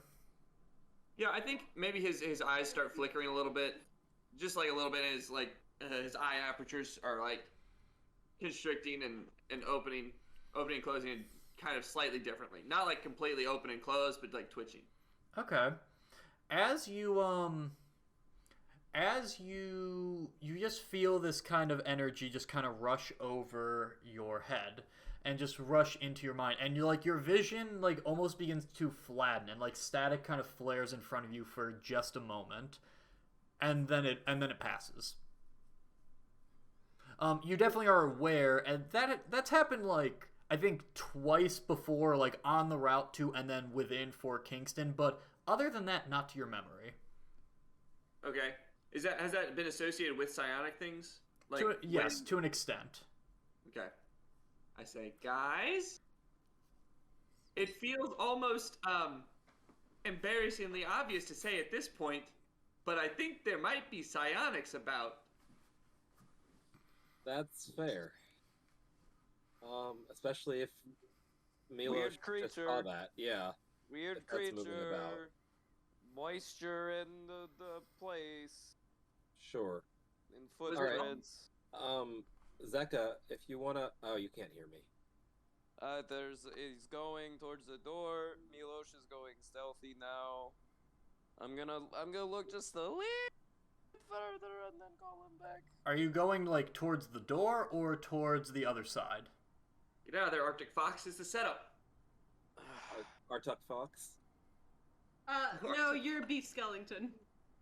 You know what? Actually, I'm just gonna recall Milos.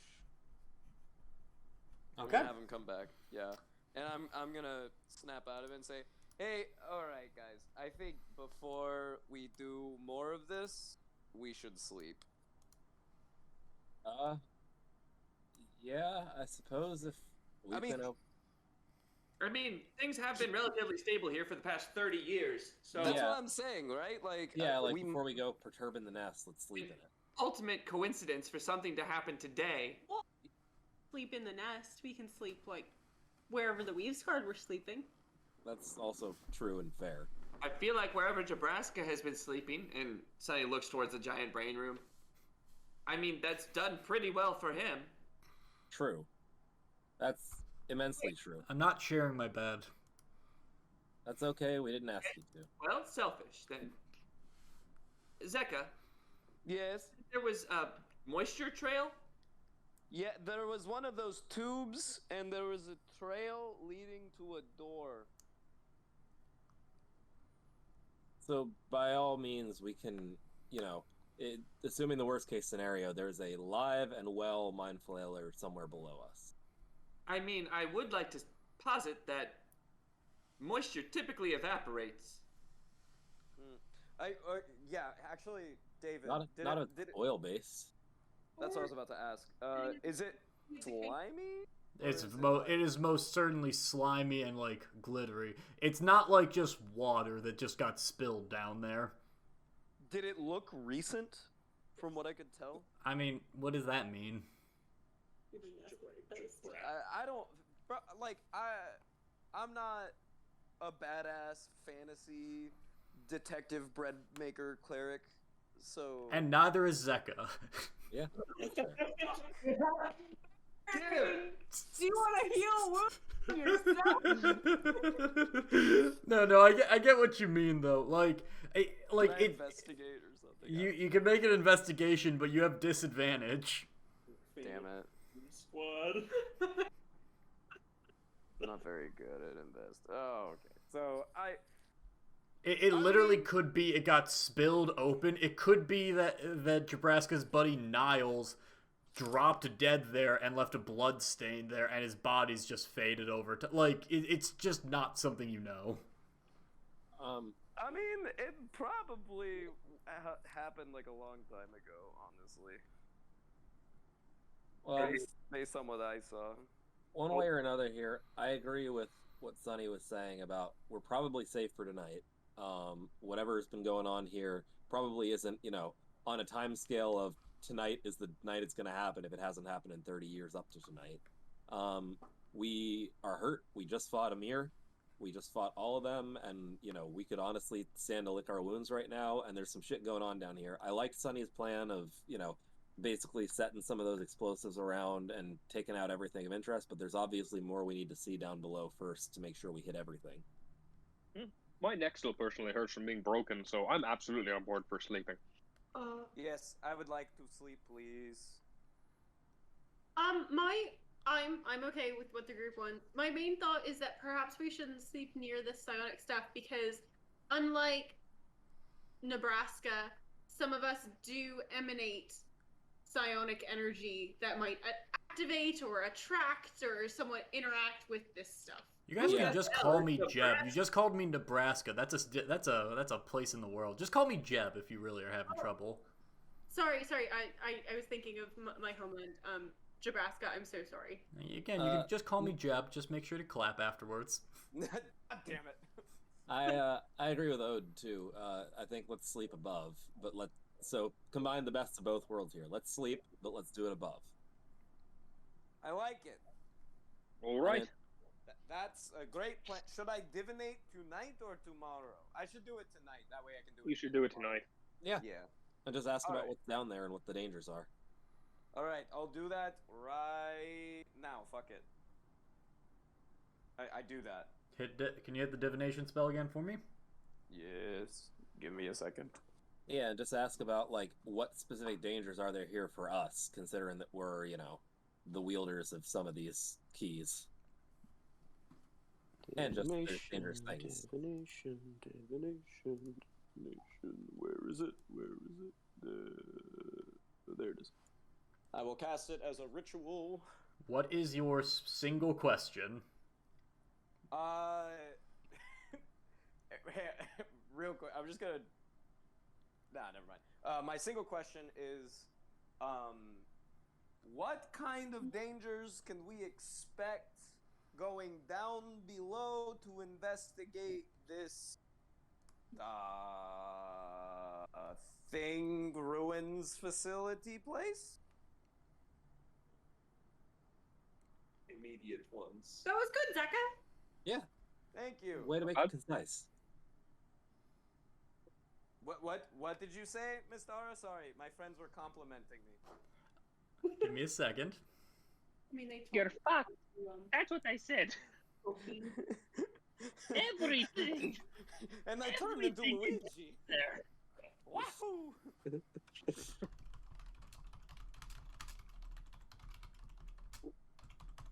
The star is texting back. You see the 3 dots.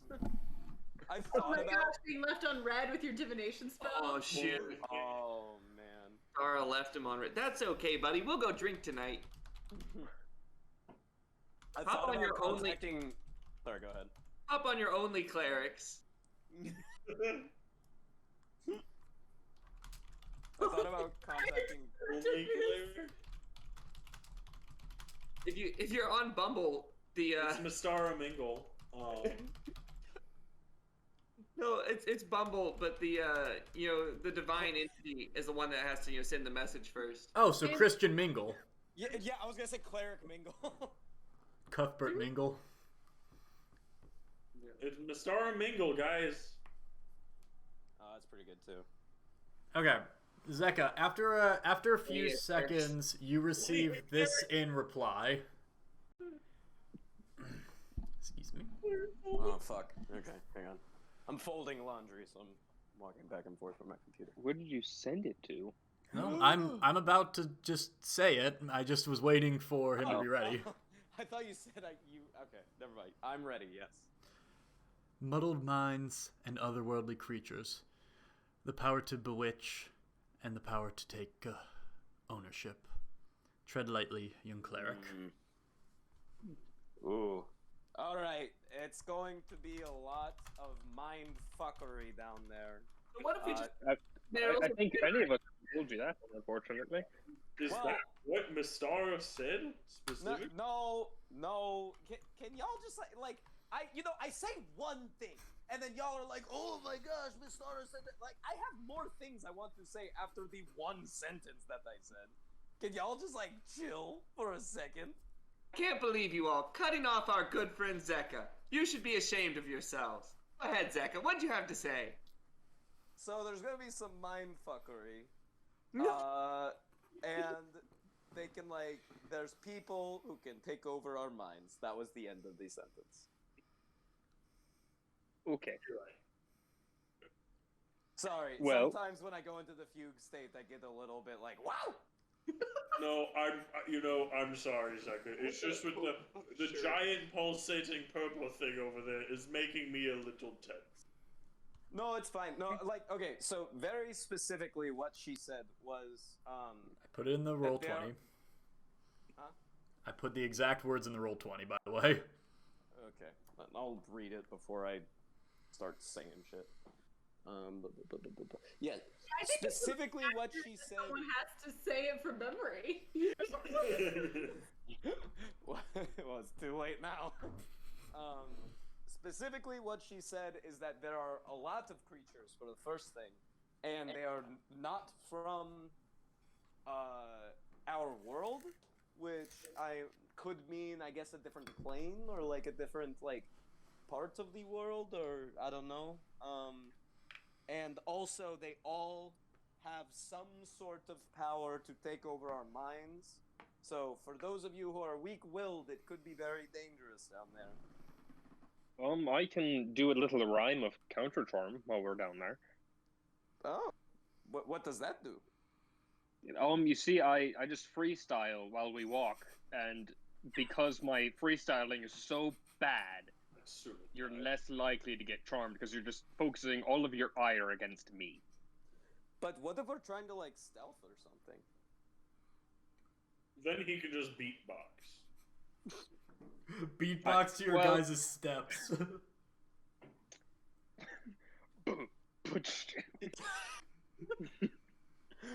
That's perfect.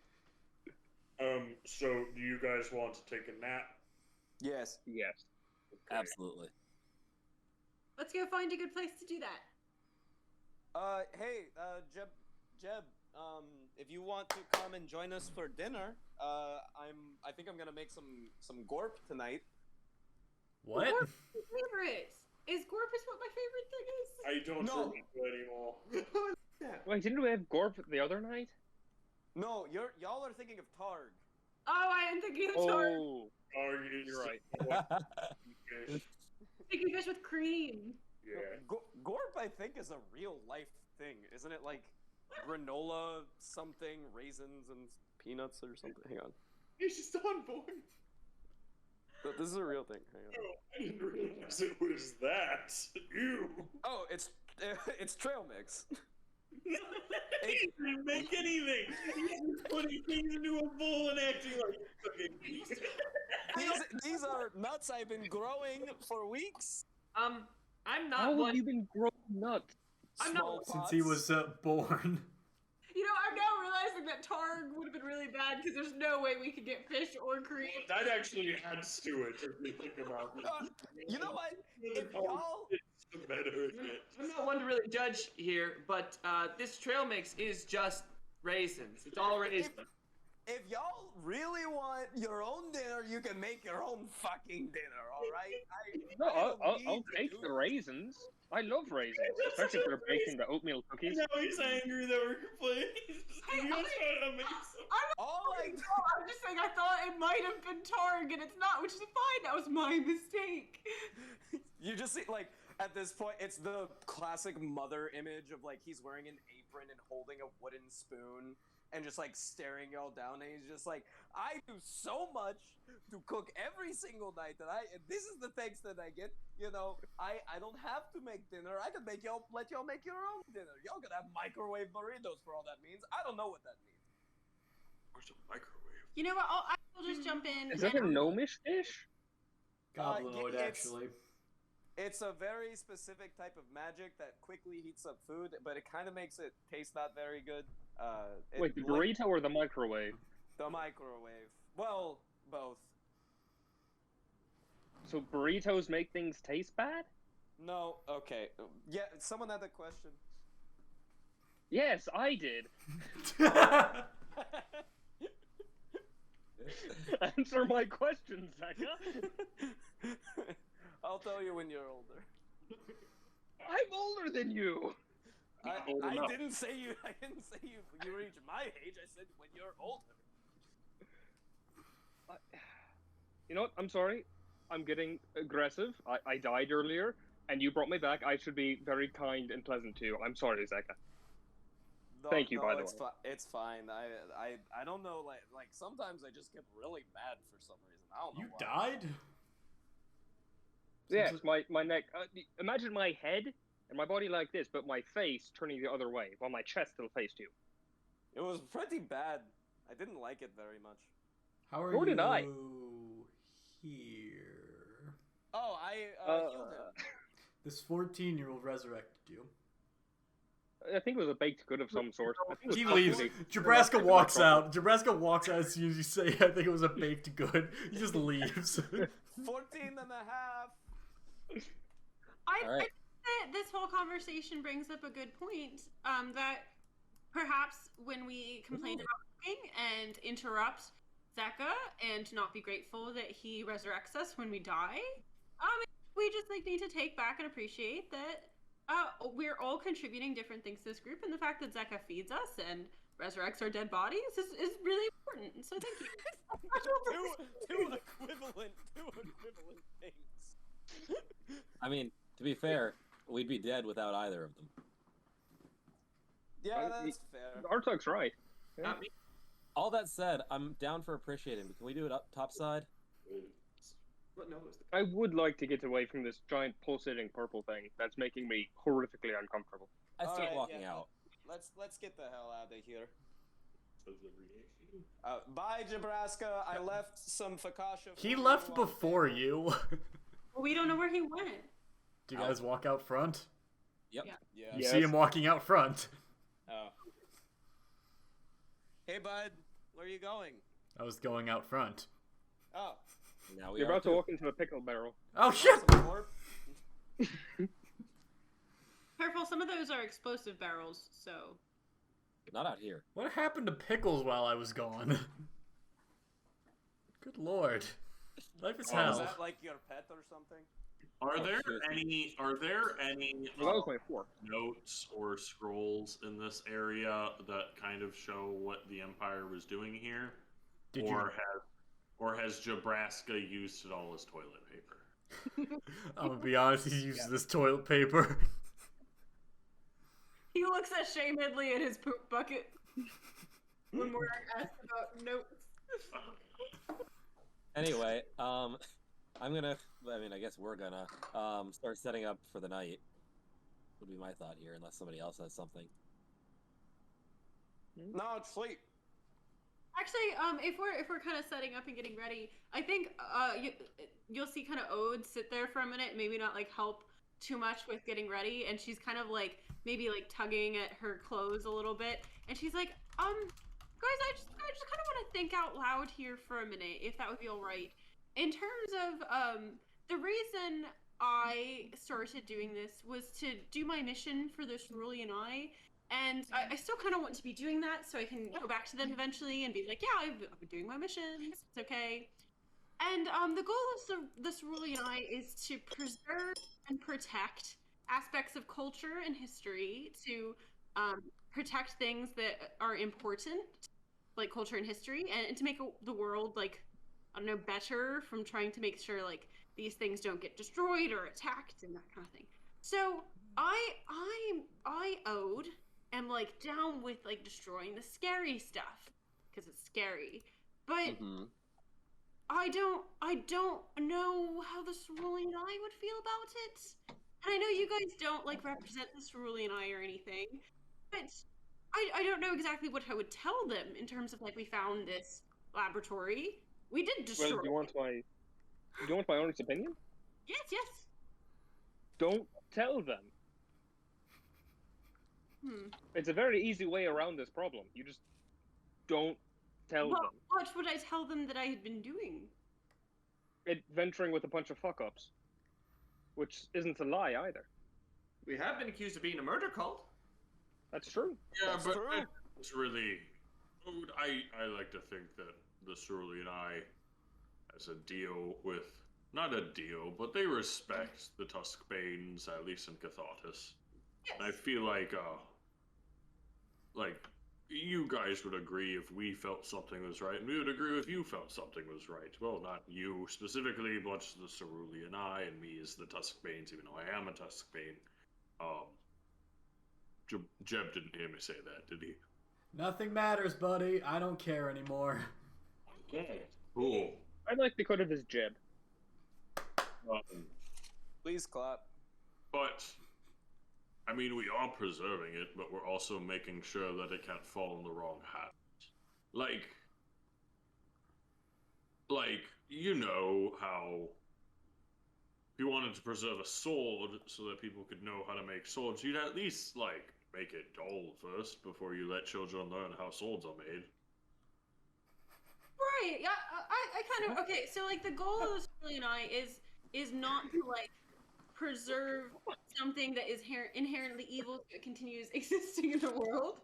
It's to make sure that important culture is not lost, and to make sure that we can learn from history. So, perhaps, what I could do is just, like, take very detailed mental notes of this to see what cultural implications and knowledgeable implications. Oh, if you I mean, it seems like the culture of these people were taking life and utterly fucking it up and mutilating it. Yeah, I mean, I'm not here to make judgment calls on whether or not, like, I think it's bad. I think if their culture is mutilating people, I will make the judgment call that is bad. But whether or not that means that it should be erased from existence and our knowledge of it, it's perhaps us knowing more about it means that we can recognize if its influences have, like, made it into other parts of the world, that kind of thing. I also, I was just gonna say too that, you know, to just approach it from, because it seems like you're sort of worried about and grappling with the sort of moral and ethical philosophy of it here with that. I feel like Those are big words. Yep. I feel like I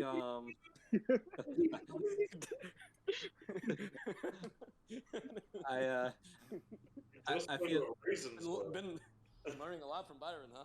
Don't talk about reasons, Morak. Come on. I'm sorry. look There's here, one thing I teach people, it's morals and ethics. I can't read, I can talk. And I'll admit I'm smarter in Giant, but I'm trying. But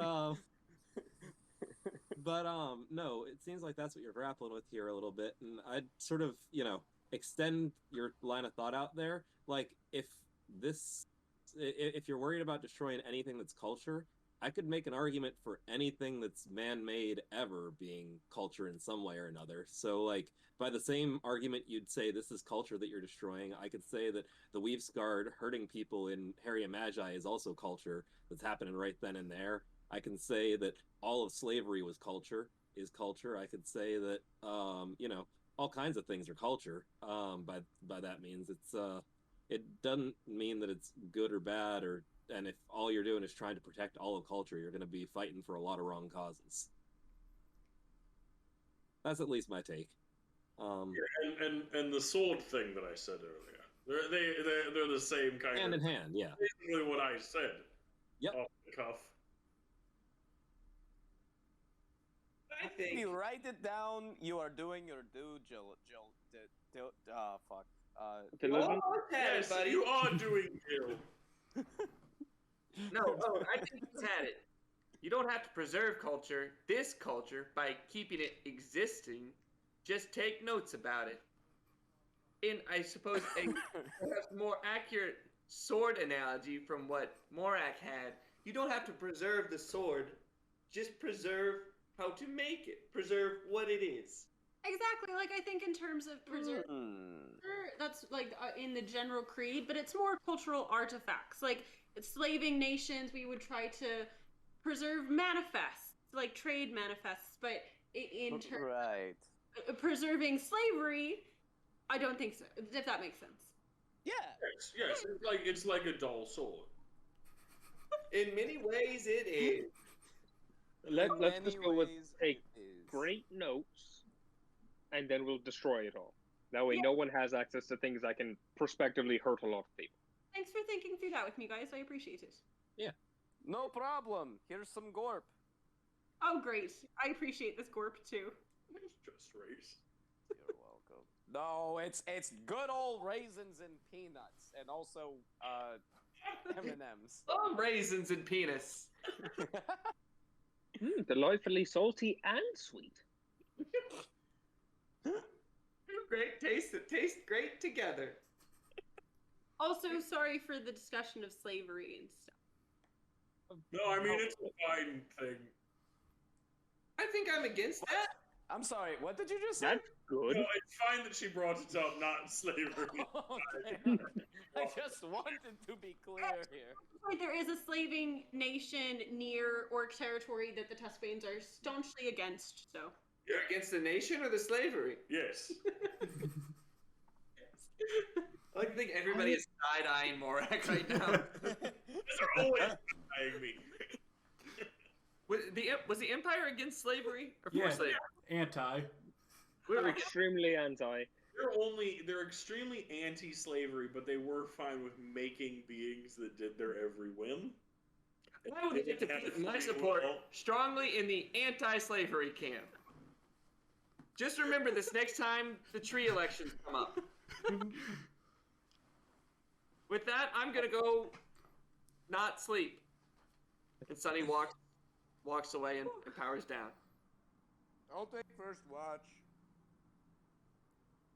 I'll sleep. Thank you for the gorp, Zeka, and thank you for bringing me back to life. Good night, everyone. Anytime.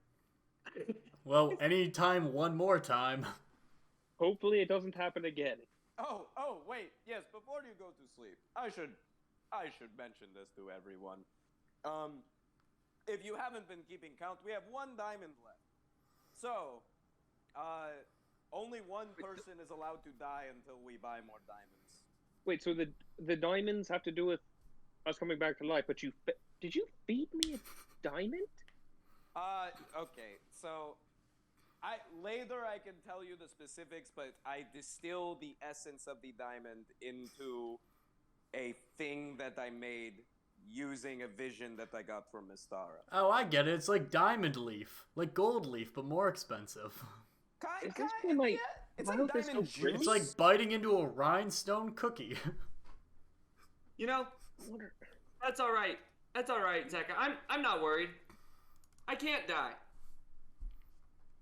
Yes, that's the correct mindset. But I did want to ask, is there anyone in particular who, like, super doesn't want to die in case I ever have to make the choice? No, you see, I mean, yeah. You see Jeb raise his hand. if I die, What a horrible question. if I die, I've got a remote backup that'll just download me into a new body. Oh, that's great to know, actually. Oh. Do you know what that remote backup is? Wait, you said he was a Warforged, right? Oh, buddy. Oh no, they just told you that to make you feel better. Wait. Well, how would you know? You've said multiple times you were just a lowly grunt. Yeah. I was a technician. Yeah. How much do you know about Warforges? I know they exist, and I know that that line was horseshit because I helped decommission one that thought that lie. You see Sonny like look around, says, "Wait, you mean I won't download it into a backup?" Death actually has meaning again. We watched the Futurama episode with Bender's origin, where he realizes he doesn't have a backup. I realized it was just Sonny. I would prefer not to be permanently dead. But if I were to be permanently dead, the monks who follow the way of the long death and the cerulean eye believe that there's much to be gained from studying death. So if I were to pass doing something for the cerulean eye and I was able to help my fellow cerulean eye monks, and if it was protecting you guys, then I mean, I guess I still would rather be alive, but well, if you ask, that's the answer. Byron's gonna like slyly take out like 150 gold and set it next to Zach and be like, "I'd really not like to die." See, now this is the kind of argument that was. But what's interesting, Byron, is that all of your actions up to this point have shown me that you're not that interested in preventing it. In terms of not dying, you should really show that with your actions and not your words or your money, because I like try to preserve myself. Well, this last time I was tripping on drugs the entire time. You tried to smack talk a dragon. That's because I was trying to let you guys do something.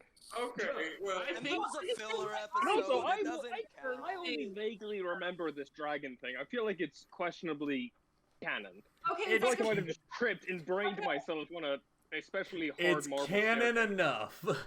please put me back on the list of I would very, very much like to be alive. Thank yes, you. I will make sure that you live a very, very happy life in Catharsis if you want, if you keep me alive. Sonny's gonna walk over. Sonny's gonna walk over to Zeka and like put his hand on his shoulder, and he's gonna say, "Zeka, I don't think anybody wants to die, but I don't think this Only is one of us died beforehand. I don't think anything we say right now will have any effect on what happens when one of us die." Except I'm firmly in the category of would like to be alive. I just want to. I'd also like to take this opportunity to explicitly mention, because I feel like perhaps I assumed it would be assumed, but I also have been grappling and worrying with this recently myself.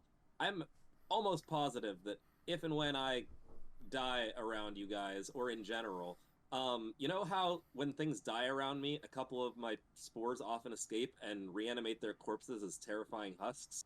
Yeah. No, I forgot about that, but thank you for telling me about that right before I go to bed, Arta. Yeah, right. Well, the reason that they don't do that more is because I hold them back. If I die, there's a husk to be had, and I'm not there to hold them back, and I'm deeply terrified on a day-to-day basis of what that means, and extremely afraid of death.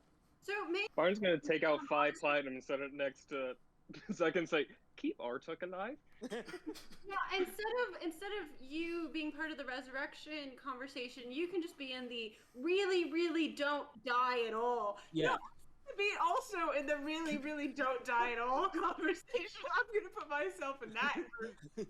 Yeah. I think what we learned is that if Artug dies, Zeka run. Yeah, frankly, This isn't try to preserve him, because if you go near him with a diamond cookie or whatever you shove down our gullets. Yeah, no, I mean, like, you know, we're joking about this a little bit, but also, like, in dead seriousness with that, like, if I go down, what's left is not a blight walker, it's just a blight. And, for better or for worse, that could hurt all y'all, and I don't want that to happen. So if y'all need to get the fuck out, get the fuck out. Okay. Well, this might be mention. Do any of us know how to use healer's kits? I think I do. Let me check. Oh, I taught Kezia how to use them. You guys can all use healers kits. It just takes an action. No, I think you have to be proficient in them, right? I don't think so. No, I don't think so. But all it does is stabilize them. It doesn't heal them. Well, that seems pretty good for Artak, is what I'm saying. Frankly. I mean, I can heal proficiently. Well, I'll just now focus especially on Artak. Sorry, everyone else. Just gonna take one. Zeka, can you remove one from your inventory? Yes. Sure. Here it is. I removed it from my inventory, and now I'm holding it. Well, I'll take it from you. Thank you. Oh. And now Ode is holding it. now you're holding it. Now put this in your inventory. This is good improv. Great theater of the mind. This is what the subs are here for. Except that one asshole that didn't like the last video. Now, I now type /noclip into the command window. So, I didn't get that one. I can take the first watch. Well, Zeka said he was. You can keep Zeka company. That was a long time ago. I forgot that he said I'll take the first watch with Zeka. I don't. Can't you just take the entire watch? Yeah, you don't mean to sleep. I get lonely. Download updates. Doesn't that only take like 4 hours? I think Depends on the internet connection. You guys are real close to a modem right now. You're probably gonna get a real quick download. Yeah, hold on. I want to check my up and down real quick. What's my ping? How cool. Guys, we could have been tracking using my ping. As it gets lower, we're getting closer. Your ping right now is 17. How optimally is he running right now? No, he downloads the whole update in like 30 minutes, and the rest of the time he's just playing Minesweeper. Solitaire. Yeah. He's not even playing solitaire, Sonny, just your watching ping the is screen. your ping right now is 10. Oh shit, that's pretty good. Okay, did y'all see the ping that I have at this place? No. It's a ping of 4. Wow. Holy fuck. You're near. You must be near some Mind Flailer Ruins. Yeah, that makes sense. I'll take the first watch. All right. Yeah. Let's chill out and watch some stuff. Fuck.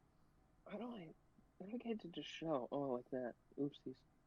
All right. Are we taking our rest? Yes. Good night. Nighty night. Okay, I think after everybody's gone to sleep, We're killing them all, right? they all want to live so badly. I say none of them should have it. They don't appreciate life enough.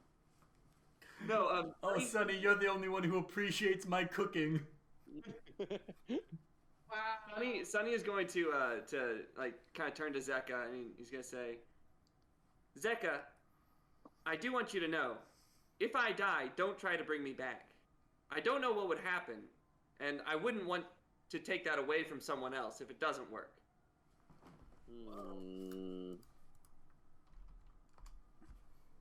Now, I know... You know, you can't just, like, by the way, just, like, insert this into a conversation and expect me not to fight it. Like, come on, dude. Alright, let me build it up some more. You know, Zeka, I've been thinking, if I die, don't try to bring me back. Oh, that's super cool. It's not happening. I think, honestly, everybody... Hey, your siren's going off. I'm trying to sleep. That's my tell when I'm lying. Oh god, the sandworms are coming after us. No, but go on. I do want to hear your argument. There's no argument. I don't feel I need to argue this. I was made to fight and then die at some point. I have no issue with that. Yeah, I mean, but you have a soul now. But what does that mean? Right, I want to know too. Do I need to know? I've been thinking about it. It's not that I was particularly unhappy with how I used to be. It's just everybody came and I met you, and then it was this whole, gotta go get a soul. Do I have a soul? Then it was a question. I needed an answer, but I have that answer now. It's true, yes, but I was pretty good at what I did before.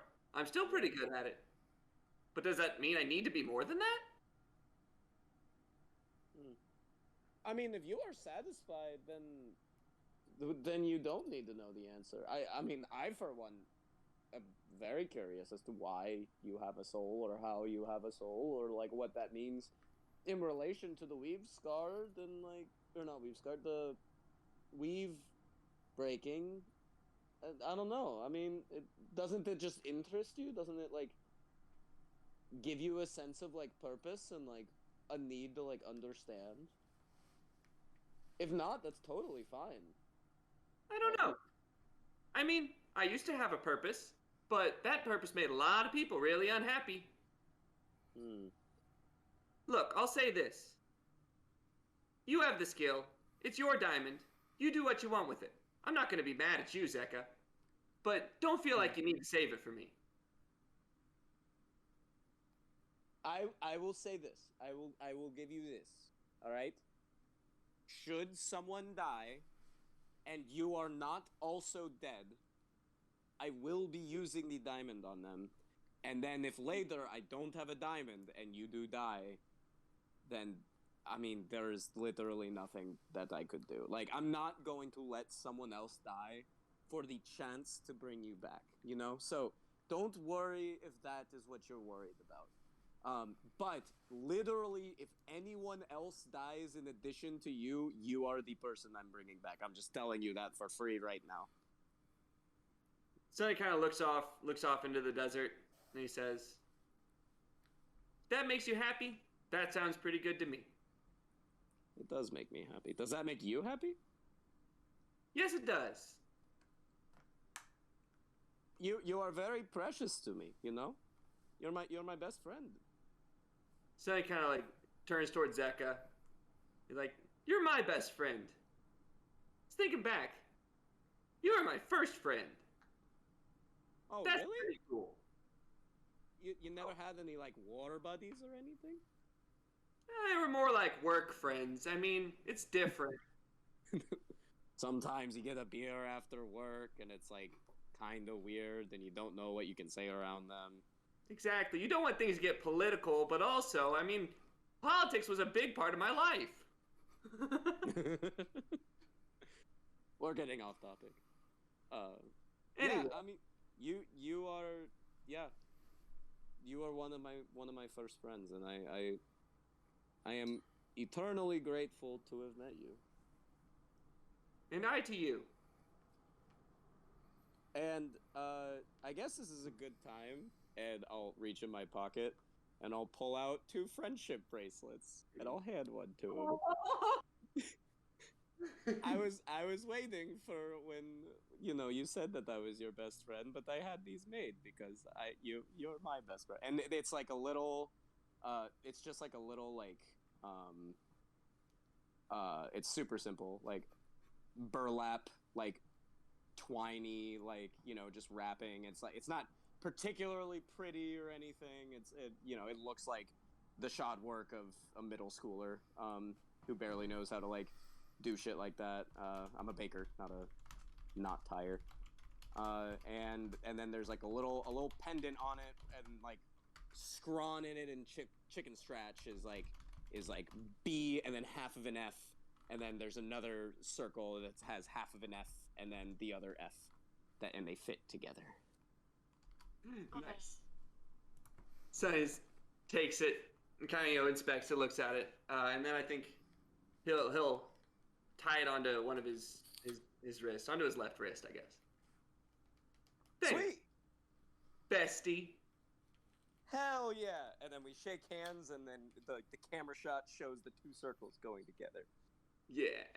And David gets to make a mental note that if he was able to kill one of us and Sunny, he gets to use the diamond and have 2 permanently dead parents.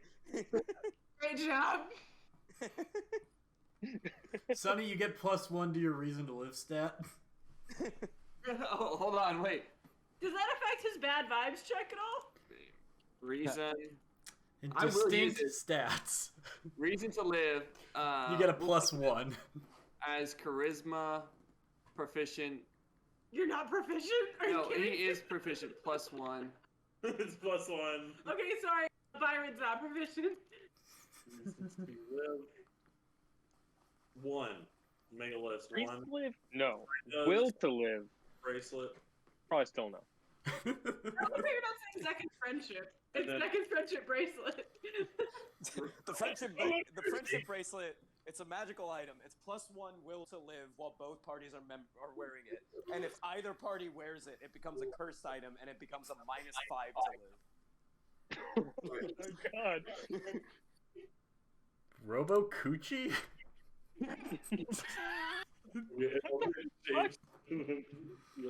Oh, no, can you make the last one sandwich?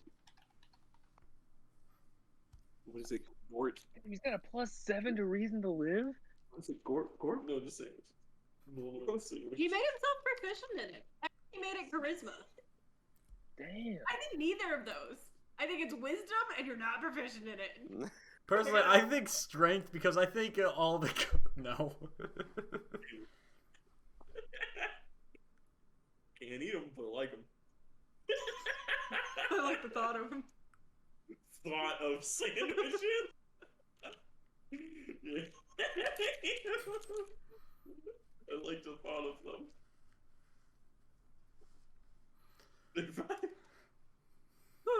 Okay, I think that was great, you two. concludes that scene. Yes. Oh man, you guys all ready and rested? And No, long you have rested? second watch. Oh my god, okay, and nothing happened. No. This is so good. Here's what happens with the second watch. Zeka goes to bed. Morak comes there, and Sunny's still sitting there. And Sunny says, "So I've been thinking, Morak, if I die, I don't want you to try to bring me back." You know, I try as hard as I can. I bought a jeweler's kit. I forgot the tinkerer's kits were a thing. But I could try to, like... Have you ever seen the play called... Cats? Empire Strikes Back? No, Sunny doesn't say that. You know the part where the Warforged dies and his furry friend puts him in his backpack? Babu Frick? Yes, Babu Frick puts him in his backpack and he tries to rebuild him. I do that for you. I just take your head, though. I'm suspicious this is more motivated by a desire to learn from my parts. No, I feel I have this theory. Now, I understand that you have a soul and everything, but also all of your memories trapped in your head spot. And I feel like if we took that off, we could just put it on another Warforged body, or possibly just a small cart with wheels. Memories are stored in my USB stick. Well, we could take that, too. Can I have Ode do third watch with Sunny? Here. Oh, hey.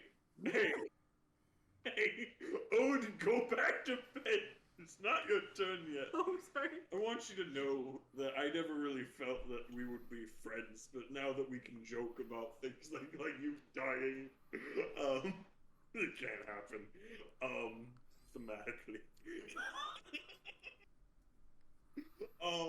I like to think of you as a good friend, and I made you this necklace. Jesus Christ. My jeweler's kit. It has a little heart in it, and it has a drawing of us. I'm not good at drawing. I am pretty good at drawing, like, technical stuff. So it's just a cup. I drew a cup, and it was the only thing small enough to fit in the locket. I'm gonna put this around you, and I put it around him. And I don't have one too, but I only made one. And says, "Thanks, Morak. I really think it's neat. You're welcome. That's nice." Yes. Hey, Ode, you can wake up now. I'm going to bed. Before you do that, though, Sunny, you gain +5 to your reason to kill list. Oh no. As Morak's going to bed, Sunny kind of takes it off and like puts it in his bag.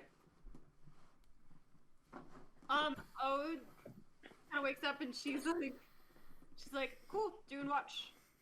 And then she kind of remembers the last time when Ode and Sunny were together, checking on Sinner, and she kind of like tried to connect with Sunny, and it was just like a little awkward. So in her head, she's thinking, I'll just wait for him to start the conversation. And I think we flash forward and it's morning. Yeah, I think that. Sonny's like, hope she doesn't ask about that horse.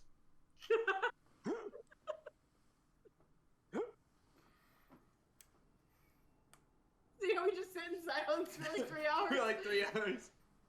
Sonny is playing solitaire. Has he found all the cards yet? No. The question is, are you playing the Google hard mode solitaire? No, he's playing Spider Solitaire on easy mode and still can't win. He doesn't have all the cards. About every hour, you hear like a very quiet like, damn it, come from Sonny as he restarts the game. Definitely does the thing where she looks over, like if he engaged with her at all, she would like start a conversation, but then he just kind of like looks away. He just doesn't. I love that relationship. All right. Just progressively more awkward throughout the night. Okay. I'm done. Anyone else?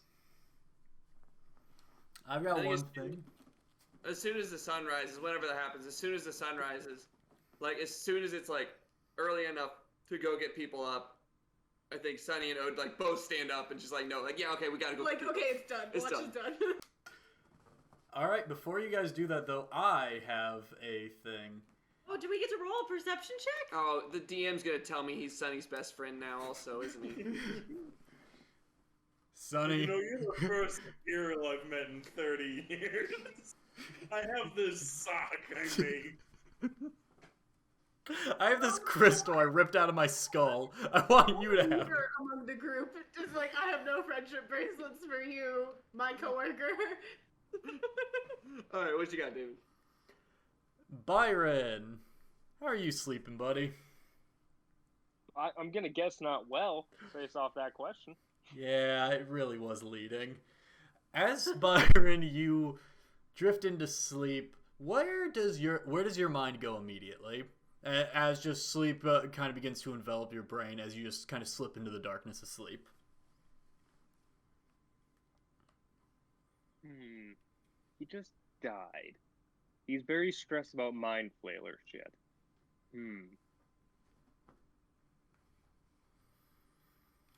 You know what? Probably subconsciously, he doesn't even want it to happen, but he probably thinks immediately back to the pain of his neck being snapped. It is crystal clear. It isn't as if you're experiencing that pain again and again and again and again, but it is almost like an outsider looking in and seeing it. You know, the details are a little washed out. You know that Ode was around, but she kind of is like on the very periphery because you are laser focused on just that sick crack and then falling and then that just moment of consciousness before everything faded.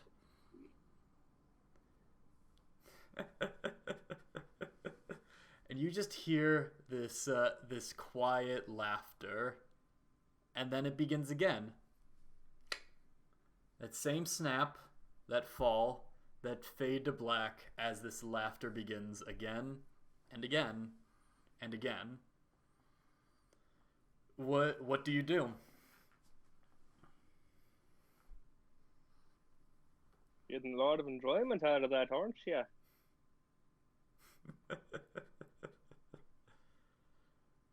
You know, fair. You know, I kind of fucked you over, but in my defense, you fucked a lot of people over.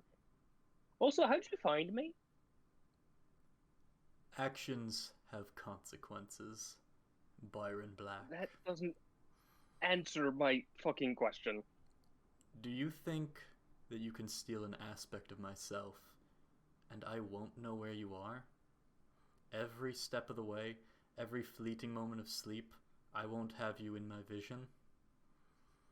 Are you really so arrogant to think that you may steal from a god and just flitter away into the wind?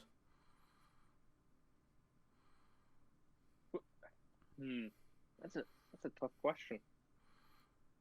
Yes and no. I was hoping that, I stole enough that you wouldn't really be able to track me, but now that you mention it, I probably should have figured that, if someone, because if someone stole my hand, I wouldn't be, able to find my hand. So, no.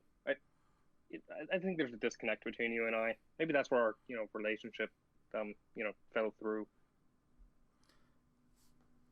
You see materialize in front of you this half-elven figure with kind of gaunt skin, this deep brown hair just kind of pulled back so they have a very like sharp widow's peak looking at you. Eyes completely black, like staring into a marble of space. Yes, well, you did make a number of choices, and they all led you to here. Yep. Is this is twice really now? gonna fuck up my sleep schedule. I can already tell. Oh man. What puzzles me most, though, is why you broke your faith with me. I kind of summed it up, didn't I? Doing bad things that I didn't really agree with, telling me what to do. And then I told you to suck my tiny cock, even though it's not that tiny, but I'm You said it. Hey, Zeka, get the fuck out of my dream. This isn't Zeka. This is just another apparition. Yeah, look at Hey, fuck you. Yeah, you do. So small. I am the ghost of your tiny penis. That's why I'm a very small ghost. That's why it's kind of hard to hear me. Oh my god, guys! Sorry. Well, I thought that was kind of what made it clear. It just makes it really hot in the empty void of space. Ugh. Just kind of begins to circle you. Oh, So, fuck. perhaps a bit of a recap is in order. I offered you a chance to change your fate, and you accepted. Sure. You went out I didn't have much and of a made choice. your dream. No, you had a choice. You had a choice It was every life or step death. of the way. I didn't put you in death's way. I offered you a path out. You meddled with the... Just kind of cocks the head.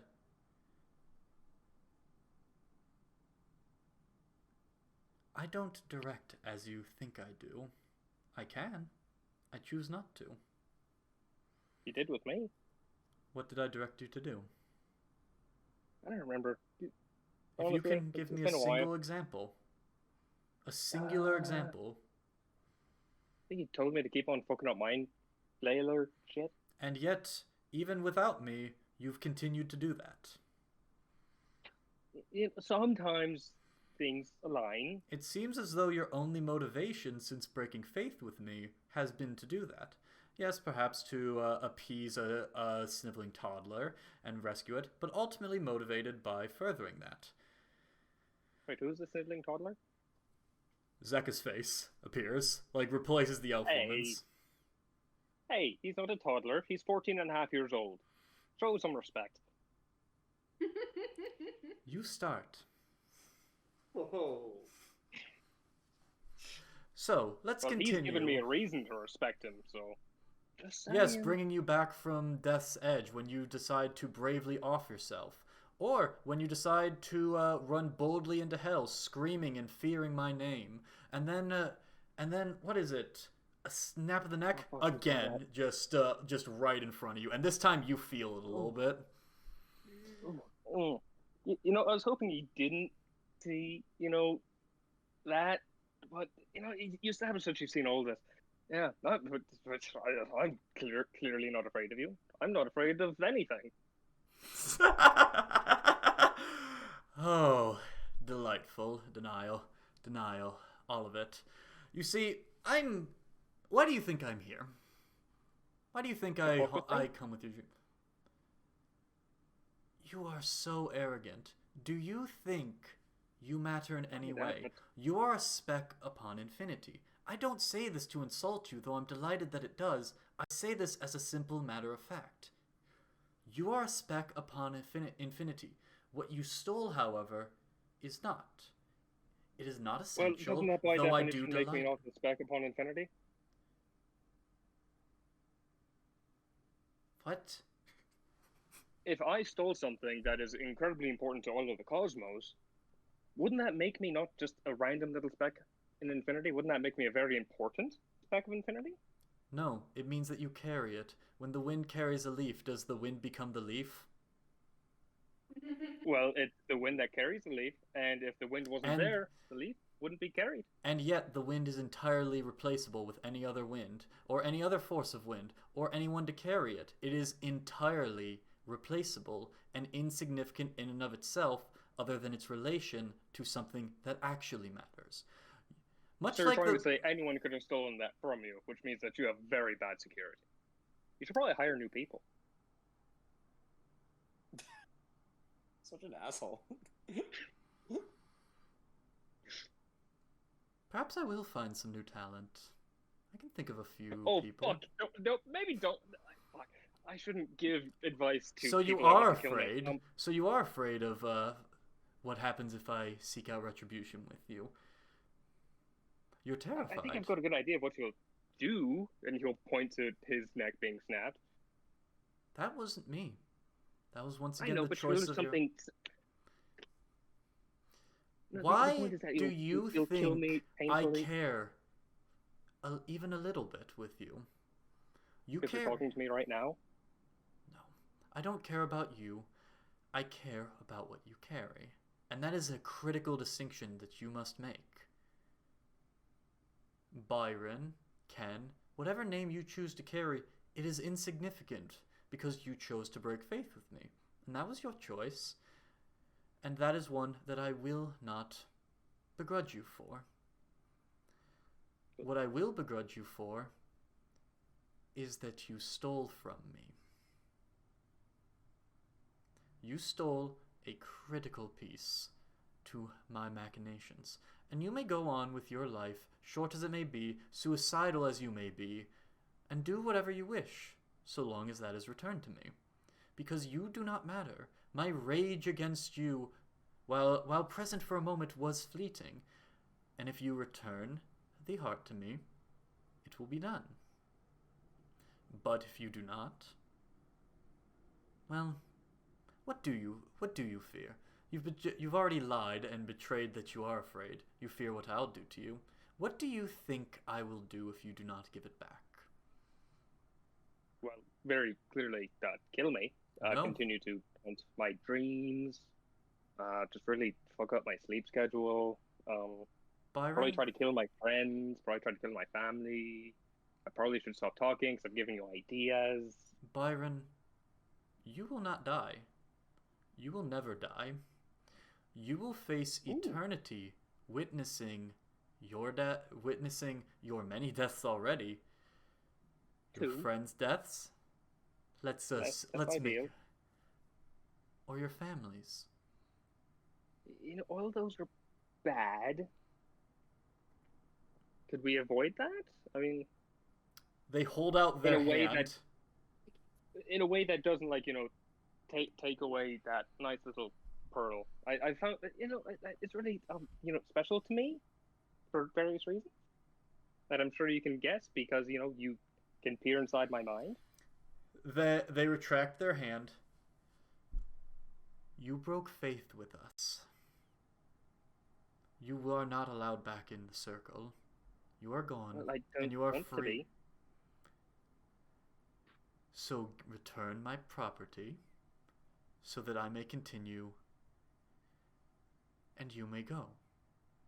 You will not have my blessing. You will not have my magic. You will not have any of the parlor tricks that you think you're a master of. But you will be done. That is the simple terms of this. I don't need you. I don't need your head on a spike, because a head on a spike is as insignificant as an atom in an ocean. What's an atom? Actually, yes, that is my question, random spirit. It's allergic to peanut butter. Now can we move on? Sure. Look, you know me well. You know me probably better than my family, all of my friends, possibly even better than me. So you know just as well that I can't really give this up.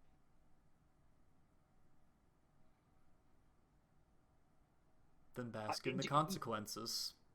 It's the only thing that lets me be able to just, have any useful skills in the world or add anything besides just being that as is your ghost very and simply you yourself not would my describe an problem. asshole. That is not my problem. I gave you the chance for your future. I offered it freely. I took death. I spared death from you for a day. At a moment when you surely would have died, I offered you the chance to adventure, to be a great hero like you wished. But you had to seize it. And you failed to. And you found yourself afraid, and you broke faith with me for frankly stupid reasons. Well, it was more anger than fear that caused me to break it, but And in your anger, you made a choice, and you will live with the consequences. So allow me to cut this discussion short. Return the heart to me. Now, your magic, your skills, all that you have stolen from me will be returned to me. But so will my pursuit, and you will face no further retribution. If you continue to carry it, if you continue to insist upon defying me, your world will come crashing down around you. Not just yourself, not just your friends, not just your family. Every step you take will sow chaos in its own special way. Every motion, every friend, every polite conversation, I will extinguish. Or stand down. can I have let's see, how long did it take for us to get out here? Could I have a month to think on it? No. Fuck. This is your chance.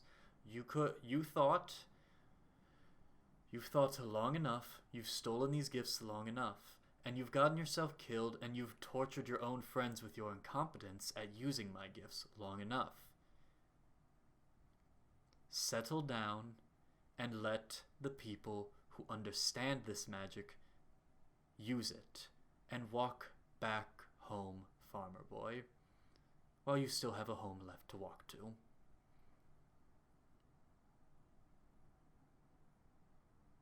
Would I rather be an incompetent and doomed explorer, or a horrifically incompetent blacksmith that will likely destroy my family's business due to said incompetence?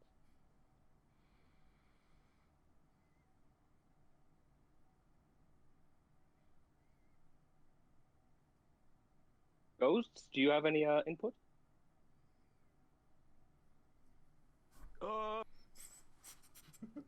Besides that, I have a small penis, please. I'm gonna be honest, that's kind of mostly the only thing I think about.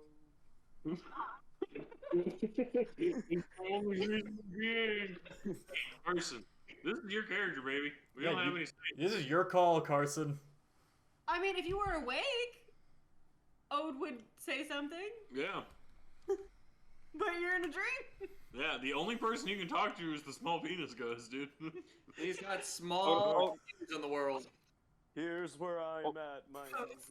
It's so small, I don't know why you're trying to do this anyway. Does You... Okay. make your penis bigger? Here's my thought, dude. Clearly, you're not impressing women down here, so you gotta impress them up there. Fuck this guy. Alternatively, You could lose your penis altogether if he kills you, because the penis is a part of you. Hey, get out of here, big penis ghost. If the reason you choose to have a god of chaos try to kill you is solely because of penis-related issues, you have Get out of here! Get out of here, G-Spot Ghost! Alright, I wanna hear what... G-Spot Ghost doesn't exist anyway. Yeah, that's not real. I wanna hear what Carson does. Me?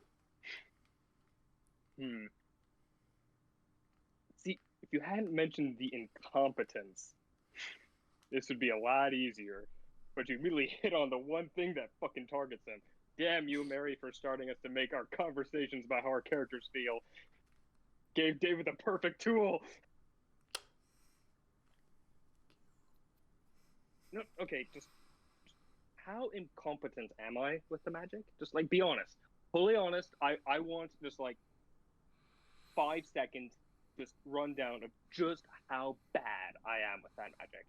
Without my guidance, you have gotten yourself killed twice, and the only time that you've used your magic has been to black hole your friend and a random woman who wants nothing more than to help you. Hey, I also gave people, like, little peeks into other possibilities. Isn't that your magic? Does it undo the 2 deaths and the black hole?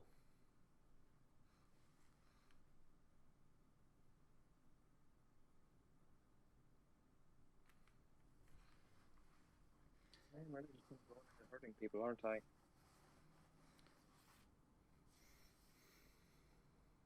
Have I done any good in the world, Dusk Dragon? You're probably the wrong person to ask, but you're kind of the only other person besides Small Dick Ghost, Big Dick Ghost, and G-Spot Ghost. Good and evil are subjective. There are those who you've helped, and there are those who you've hurt.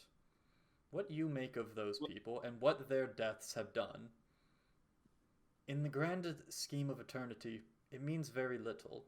To them, those you've killed, you're a heartless brigand. Those you've saved, you're a hero beyond reproach. But right now, in this moment, to your friends, you are a fuck-up. You are a fuck-up who does nothing but harm them.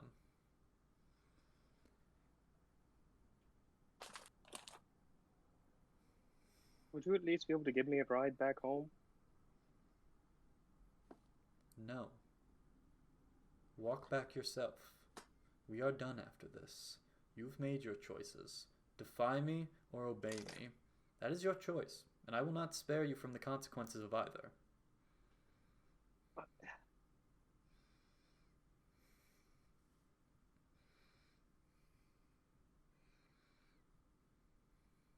He'll reach in his proverbial pocket. He'll pull it out.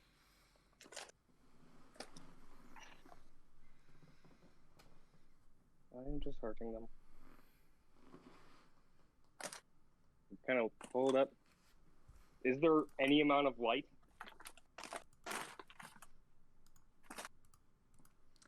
Do you mean in the orb? In the orb around. You just want to hold it up to the light. A little bit. Don't. I'm muting this. Yeah, I muted that. There's a bit. You'll hold it up to that, kind of inspect it. Hold it against his forehead. Think about the possibilities. As you do, you see 2 etched out before you. Handing this figure. Actually, as you regard this figure, it kind of looks like Alien X. It's just kind of this amorphous black space entity rather than this kind of elven feature. There's handing it to them. And then there is holding on to it and clutching it further. No other options. No middle ground. I'm going to test one thing before I give this to you, just to see if I really did start to understand this magic at all. Is that alright?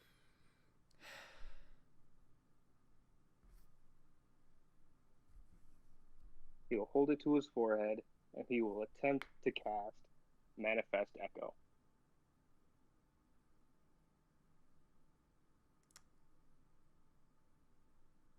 Could you pop that in the chat for me? Spell.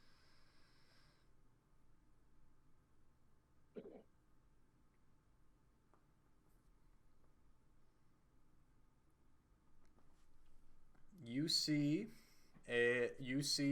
a Byron appear. This one decked out a little more adventure, more traditional to what you were wearing when you were Byron more than you were Ken. A little more scruff, a little facial scar, tasteful. Oh. Hey, man, how helpful are you to your friends? What friends?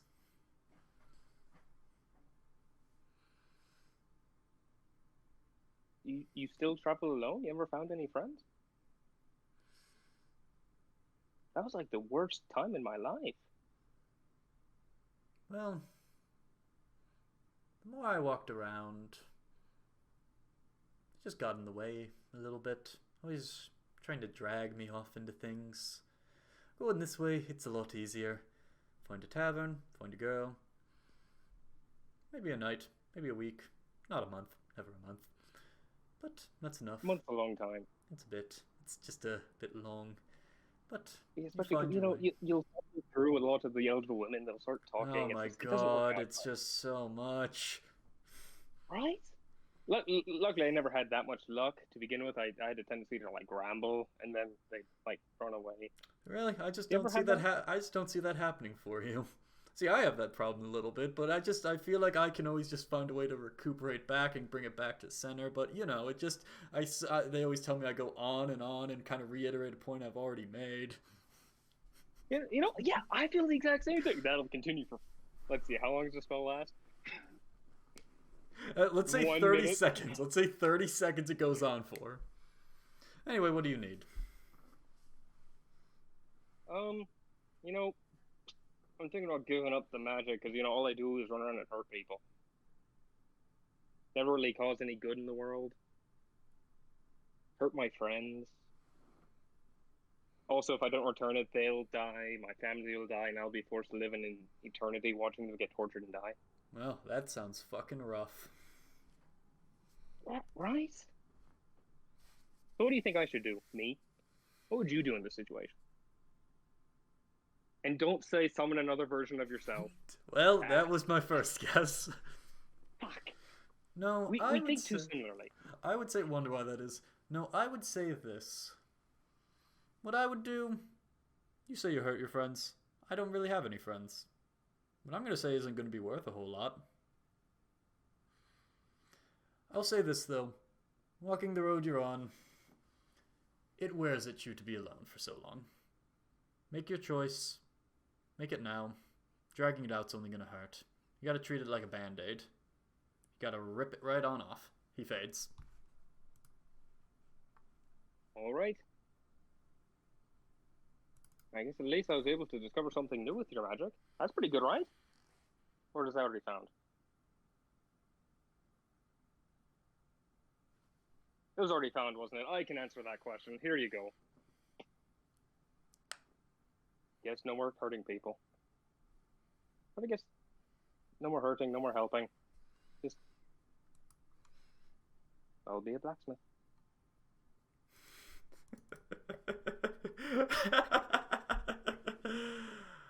Oh, delightful.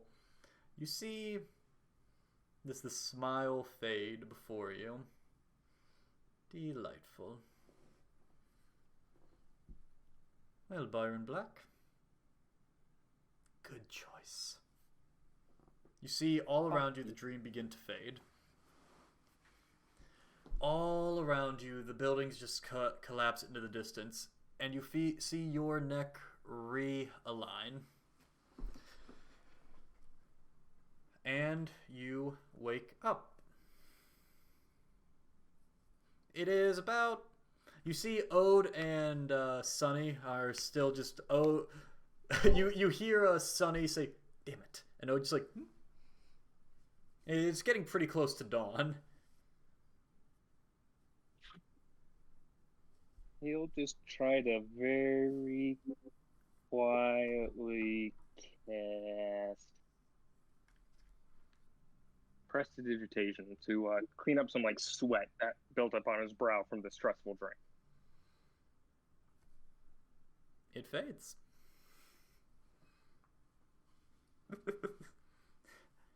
Wait, like the sweat fades? The sweat fades.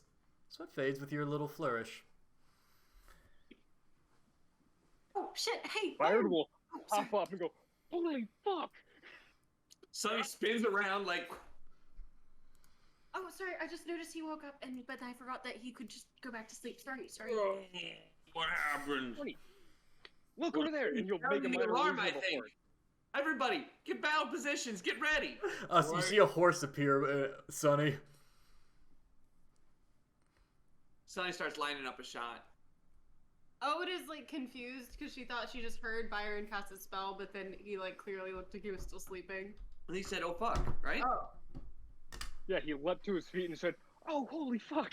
Oh, then she'll get ready. She'll be like, nunchucks that she doesn't have ready. Morak like pulls his sword out of its like sheath thing and is just like. And then Morak is gonna wake up Artuk, assuming that he's awake or something. I am now. Fuck. Hey. What am I missing? What? Morak then gestures with his sword towards Byron. And then he gestures lower. Did he piss himself last night? Byron, what is it? I can still cast magic, and he's gonna make little minor illusions of fireworks and just be dancing around.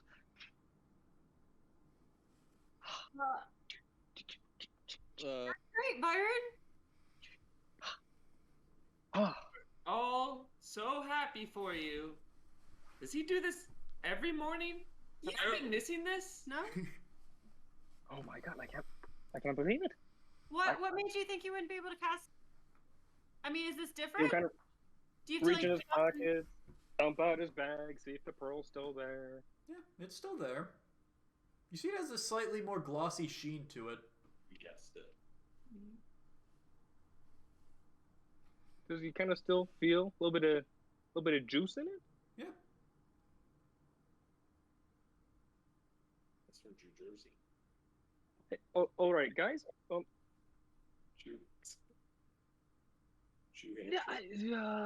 How long of a story do you want? We really have a lot to do today. Yeah. All right, I'll go for the short version.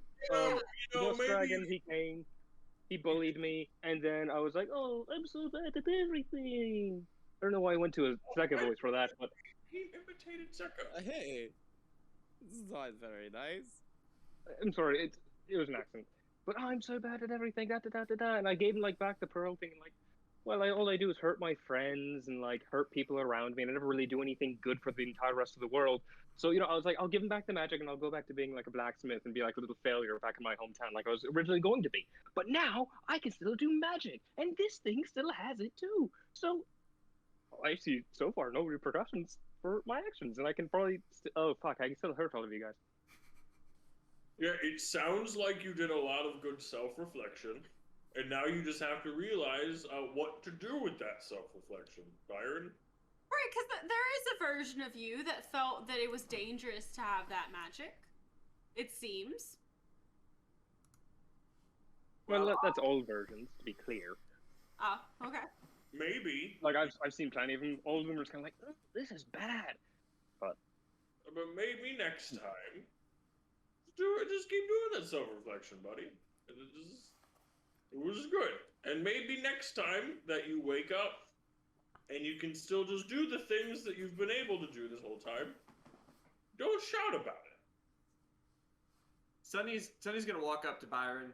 He's gonna say, "When I look at you this morning, I see someone who is ready to go blow up some Mind Flailer shit. Pack up your bags, buddy. Let's go."